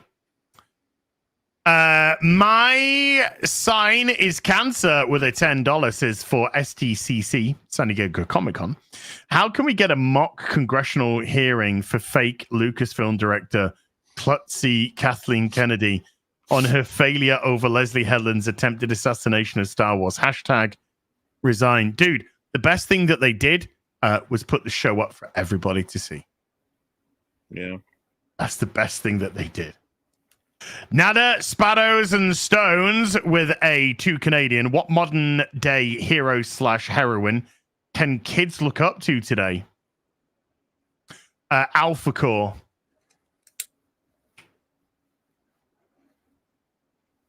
Got him. I'm not sure. I'd have to go and look like at all the ones we've got on offer. Obviously, Optimus we Prime. still have like all the ones that me and Az looked up to when we were growing up, respectively, are all still there. They are still there, but in what level is definitely to be debated. Of course. But yeah, I mean, Optimus Prime, the Skybound Transformers comic at the minute is absolutely amazing, and Optimus Prime is just like he's baller, man. He is baller. So, but there are great heroes to look up to. There are great anti-heroes to look up to, or not classic heroes to look up to. But in terms of a modern day hero, that's what I'm going with there, Morley, you see. In terms of a modern day, I mean, you got to look at the people who want to make a difference. So I would say John Wick, Dylan Mulvaney. There we go, Dylan Mulvaney. SJ Almighty gifting 5 memberships to the stream. Thank you, dude. Lovely to see you, man, by the way. Lovely to see you. This is Kyle with the $20. Is completely off topic, but after watching some behind the scenes, I need to ask, what do you guys think will happen in season 2 of One Piece? Gary, if you have already read to that point in the comic, what do you think? I haven't read One Piece at all. I know nothing about it other than the Netflix show. I've seen the casting comparative to their counterparts, and it seems decent. Yeah, I know nothing about One Piece other than the first season I saw. Yeah, if they just keep the standard of writing up, I'll be happy with that. And SJ Almighty dropping 2 different super stickers. I'm guessing that one of them is definitely going to be a Diamond Geezer super sticker, and I'll just give you a hot dog for good measure as well. Thank you, SJ Mighty. 2 £1.50 super stickers. East Coast Toasty Boy with a $5 is lesbian headlamp. Do you mean Disney's first trans woman project head, Gary? Lego head, please. So stunning and brave of Disney to empower a trans woman like Leslie. No, she's all woman. Well, she's not. She's 90% woman, 10% Lego. It is Rodda with a £5 says, man, I miss my cat. As totally get you. Mine passed in April, age 15. Oh, had him my whole life. Belle's 14 and a half. And she was just chilling out on my front step. So I opened the front door and let her in. But she decided, because I've got the painting stuff out, like the dust sheets and shit, she was wary about coming back in for a bit. So I had to coax her in while I was getting my water. But yeah, Belle's 14 and she's going to live forever. M can be a U fan with a $2 is Zack Snyder's The Crying Game. Lots of slow-mo in that. Beautiful. Darth Gorebag has been a member for 54, says Zach Edgelord Snyder still posts on MySpace, I bet. Aww. Kalioth with the $2 is Rebel Moon soundtrack by Tenacious D. Giggity. Grimlock 75 has been a member for 18. Thank you, Grimlock. J Mac gifting 50 memberships to the stream. J Mac, you are a fucking baller. Coalee has been a member for 7. I think the only thing that's fueling the current culture is pure spite. Also, heck, you guys for being too awesome. Hi, Moobly, Silver As, and Wiz Gary. Thank you, Coalee. Batman's Pet Goldfish with a $2 says Isle of Man flag is better than Wales. Ooh. Well, it's a close fight. I'll give you that. Jesus Davila with a $1 Fiddy super sticker. What? Dog. Boobies. Louis C has been a member for 7 months. Thank you. And Abrigo has been a member for 17. Says Critical Drinker is better than David Fincher. Woo! All right. Woo! I mean, I'll take both of those boys. Thank you. They're both amazing. Yeah. Louis C with a $5 says President Mountain Dew Camacho. Oh god, it would be funny if Mountain Dew reached out and said, "Can you please stop referencing our product. We have seen a significant drop in sales with your advocacy. Yeah. Can you Also, please just... We will pay you not to. Excellent profile picture there. That is my attempt at drawing Sonic. Nice! I'd say it's close, right? If you'd said who's that, I would have got it immediately. Yeah, you would have said Sonic the Hedgehog, famous character. Sonic the Hedgehog, really paying attention to what is going on over there. You know, I was losing my mind. I don't know if I was drunk or something when I was fucking drawing this thing, but can you see the gap above the eye to the head? Yes. So I drawn the whole thing. I was going to color him blue, and then, of course, I didn't realize the gap was there, so colored everything blue in the picture, and I burst out laughing. I couldn't fix it before the timer ran out, and I was just like, well... And I spammed to make the pupils black. I missed both pupils and only made the eye black. And as if those are the problems with the eye. It looks like there's an eyeball coming out of a socket. You know that. I love his mouth. It's so crap. Chin as well. It's so pathetic. Sogner with a $5 has just remembered that clip of Boogie's girlfriend. Oh, so yeah, doing yard work, which is all fake. Good luck with that farm. Oh, yeah, she doesn't, because he just recently went out to do his garden, didn't he? Mow his garden, and he nearly died of a heart attack. Gatekeeper with a $5 is wishing Guy continued success and good health. Oh, and Gary, well, you know. Okay. East Coast Toasty Boy with a $2 is a man your transmission. Yeah, boy. Cannibal the Dragon with a 6 months says, Gary, do you think we will get Cannibal the Dragon in House of the Dragon? How do you see the season ending? What things are you looking forward to next season? No spoilers, so I'm just going to say all of them, all the good things. Yes. JRL1436 with a $5 says, just wanted to say thank you guys for the entertainment. Still working on my fantasy story. Almost 3 years in. Have a blessed day. You too. Yeah. You too. How do you pronounce this? Caius? Sice? Yes, I have no idea. Kia Sicey Kai sees with a 30 months says, I love you, Mauler, but I couldn't watch the whole Boogie for what? You left when I left, didn't you? Watching Boogie damage my soul watching Boogie damages my soul after a while. Love you too, Azan Gary. Thank you. That makes sense. We do recommend doses properly paced out. In fact, we capped at 6 hours. We couldn't do any more at the time. We needed a week to recover. When I woke up the next day, I watched the rest of it because I was so invested in that EFAP. I watched from when I left onwards and was not disappointed. Discover anything you didn't previously know from any of those clips? Absolutely not. You knew all of it, yeah. But I never knew about this beauty until this was brought to my attention today, of course.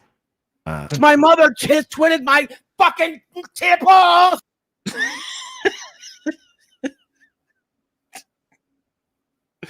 Come on, one more.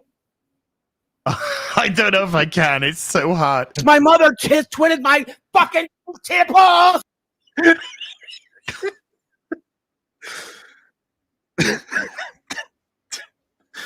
Dude, his titties are like sacks. Like they are huge.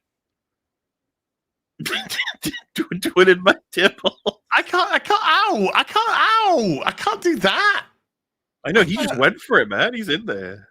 I mean, pain and pleasure and all that, but I mean, dude, that is fucking... Dude, the Cenobites would have a fucking field day with Boogie. Holy shit. I would watch that Hellraiser. All duffed up with a $20 is Mauler. How did you get Colossal to get on EFAT with you guys? That's a crazy pull. What was funny about that is I've found him hilarious, like the entirety I've known of his career. Nick DiOrio sent him a message to be like, would you be interested? And he said yes, turned up. I wasn't actually 100% certain he would. And he exited without an outro either. It was like a fucking... he comes in, does his shit, and goes out. He made the most controversial claim of the whole night. I don't know if you know which one I'm talking about. You probably do. But Well, say it. And there was something that somebody said. I was like, oh. Well, he said he's pretty. I don't even think he said he's pretty sure. He said he thinks Boogie is a PDF file. Yeah. I was just kind of like, well, I mean, if he wants to claim that, he can claim that, you know. Yeah, it's like this does not. The scary thing is, this does not actually shock me. But no, he's fucking hilarious and brutal. And he said he wants to join us for the second part. So. Oh wow, okay. It was it was good. It was good stuff. Legalize adulthood with $100. People need to be paid. Screens for the podcast as he stabs Acolyte plushies like voodoo dolls while muttering things about diversity, inclusion, and equity. Die! I'm going to stick it in the book. I've got the book right here. It's going in the book. While you do this, I was going to say, I do regret not introducing everybody. I thought in my head that we should just get into the video as soon as possible because it was going to be so long. Sure. But in retrospect, I think it probably would have made more sense because a lot of people didn't know exactly who everyone was. You can do that on Saturday. The big cast I will on Saturday. Sure. Yeah. I'll be like, this is who we got. The crazy cast of characters. Yeah, and I see Jay there as well. You love me some Jay. Oh, she's not going to make it for the next one. Oh, man. I gave her an invite, but she's unable to. But we're having Mr. Snowflake, I think, who did one of the bigger video coverage of Boogie on. Ooh. And if he can't make it, I think we're having Metal. So we'll be a 10-man no matter what. Okay. Okay. Now I'll be chilling for a few hours. Legalize adulthood as well. Gifting 20 memberships. You are fucking off the hook. Of 80 new members today. That's crazy. Crazy. TGAP Steve, we're nearly done, Maul, if you're okay to hang out for about another 5. Yeah, I can hang out. Yeah, I think we're going to hit them all. We're going to get it all fucking done, baby. TGAP Steve has been a member for 9 months. As Shepherd's Tale and Those Left Behind are really good Firefly comic books. The more recent run has been, but these two are great. It seems to be, more people seem to be defending it than... You know, well, like this is the problem. I wish Gary were here because I can't say anything about this. I don't know. Yeah, same. I didn't read the comics and just watch the TV show and the film. Big Out with the $10 says, what do you think of the Bat Family? I think it's fine and would work well in films, but those that are trash like Signal, Bluebird, and Red Hood after he fell off. Look, to me, the Bat Family should be very succinct. It should be Batman, Robin, Nightwing, and probably Batgirl in there as well. That would be my core 4. You can play with additional extras on top of that. Red Hood is definitely one that I think needs to be reintroduced properly and much better as a character. Alfred's currently dead. Tom King just killed Alfred because go fuck yourself, I guess. But those 4 would be the core. You could have Azrael come in. You could have Red Hood as the other. But Signal's garbage. Bluebird's fucking trash. So they're just fucking nonsensical characters. Should they have kept Jason Todd dead? Yes. Because it was a very pivotal moment that actually made a lot of defined a lot of choices for Batman going forward. But it's comics. Nobody's ever dead. I expect Alfred to come back, legit, at some point.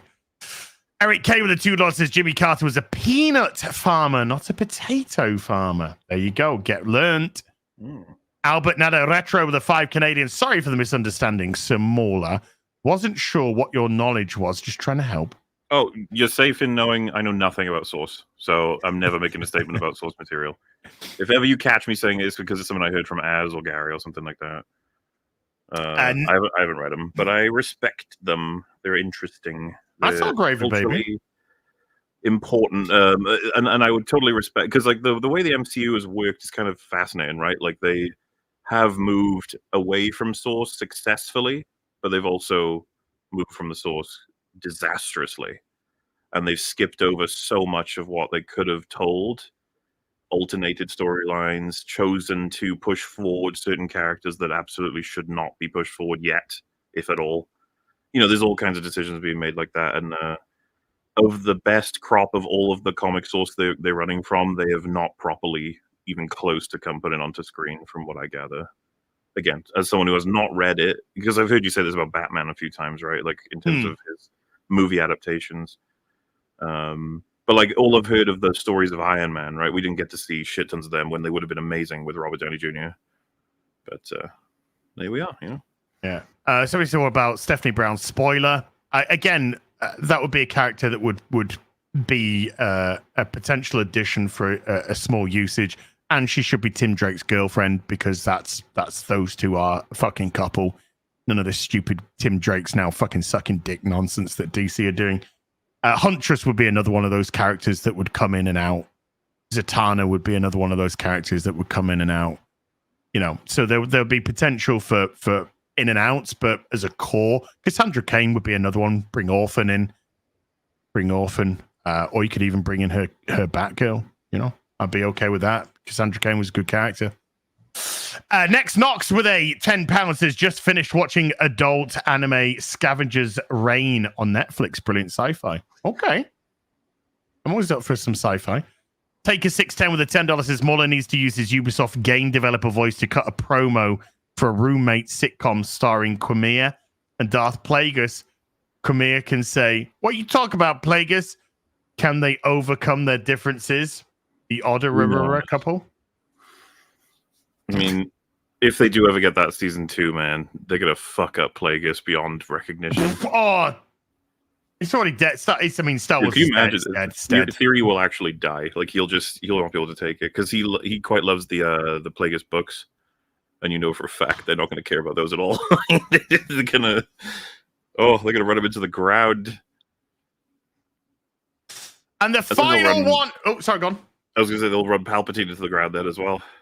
Oh god, the whole thing, it's already running to the ground. The whole of the Acolyte show is a piece of fucking garbage, and May and Osha are fucking couple of pathetic, useless fucking non-entity characters created by a bunch of fucking commie lesbian space witches that did nothing, with a bunch of fucking Jedi pedophiles that did nothing and killed them. Oh, shut up, Leslie, you stupid Lego-headed.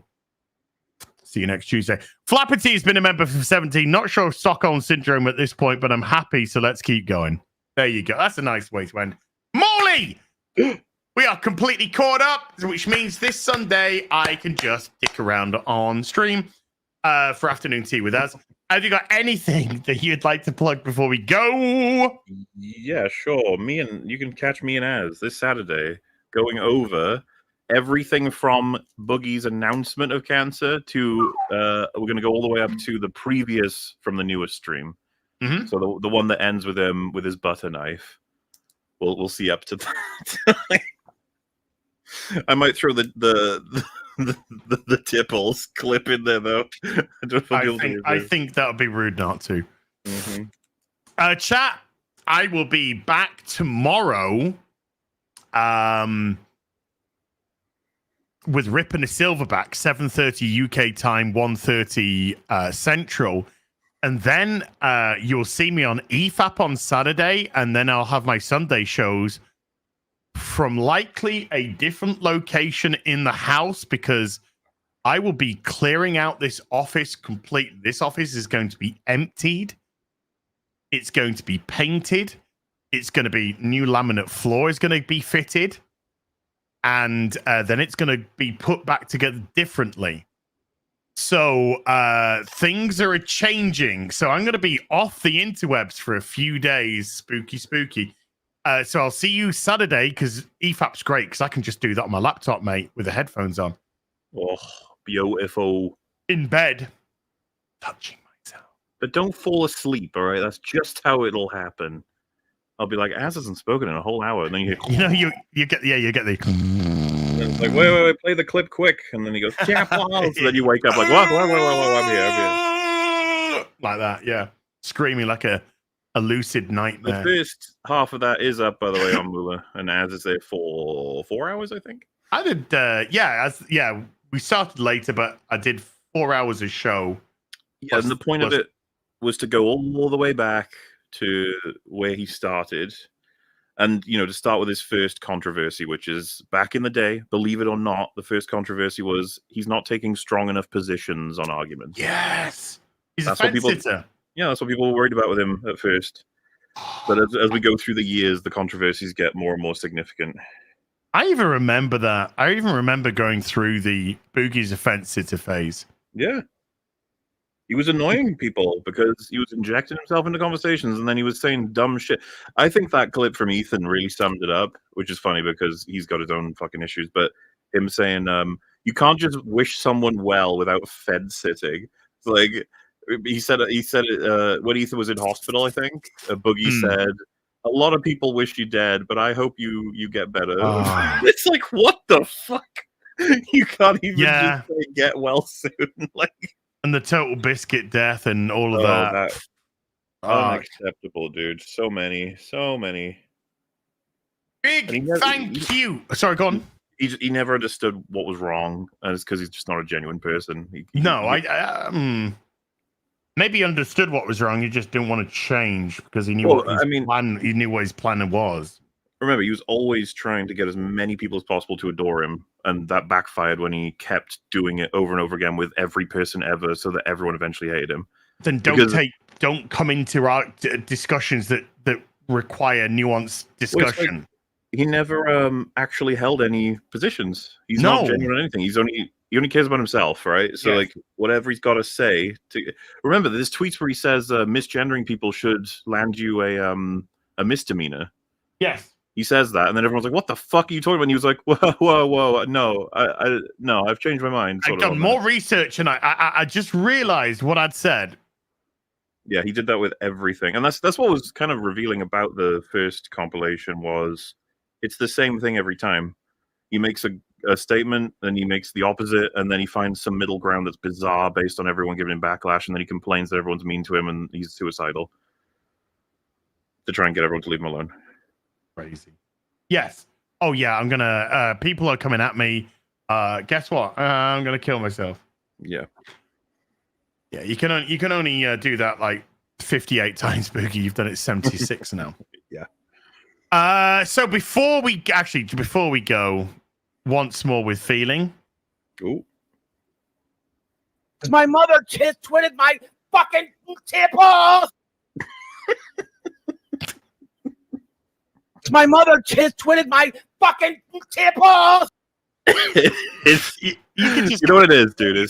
He could have said tipples. He could have said tipples, but he went tipples. It's like breaking it up and elongating it, and yeah. Massive thank you to everyone who came to watch tonight. Big thank you to Gary as well, who's nipped off to San Diego Comic-Con, or he's on his way anyway.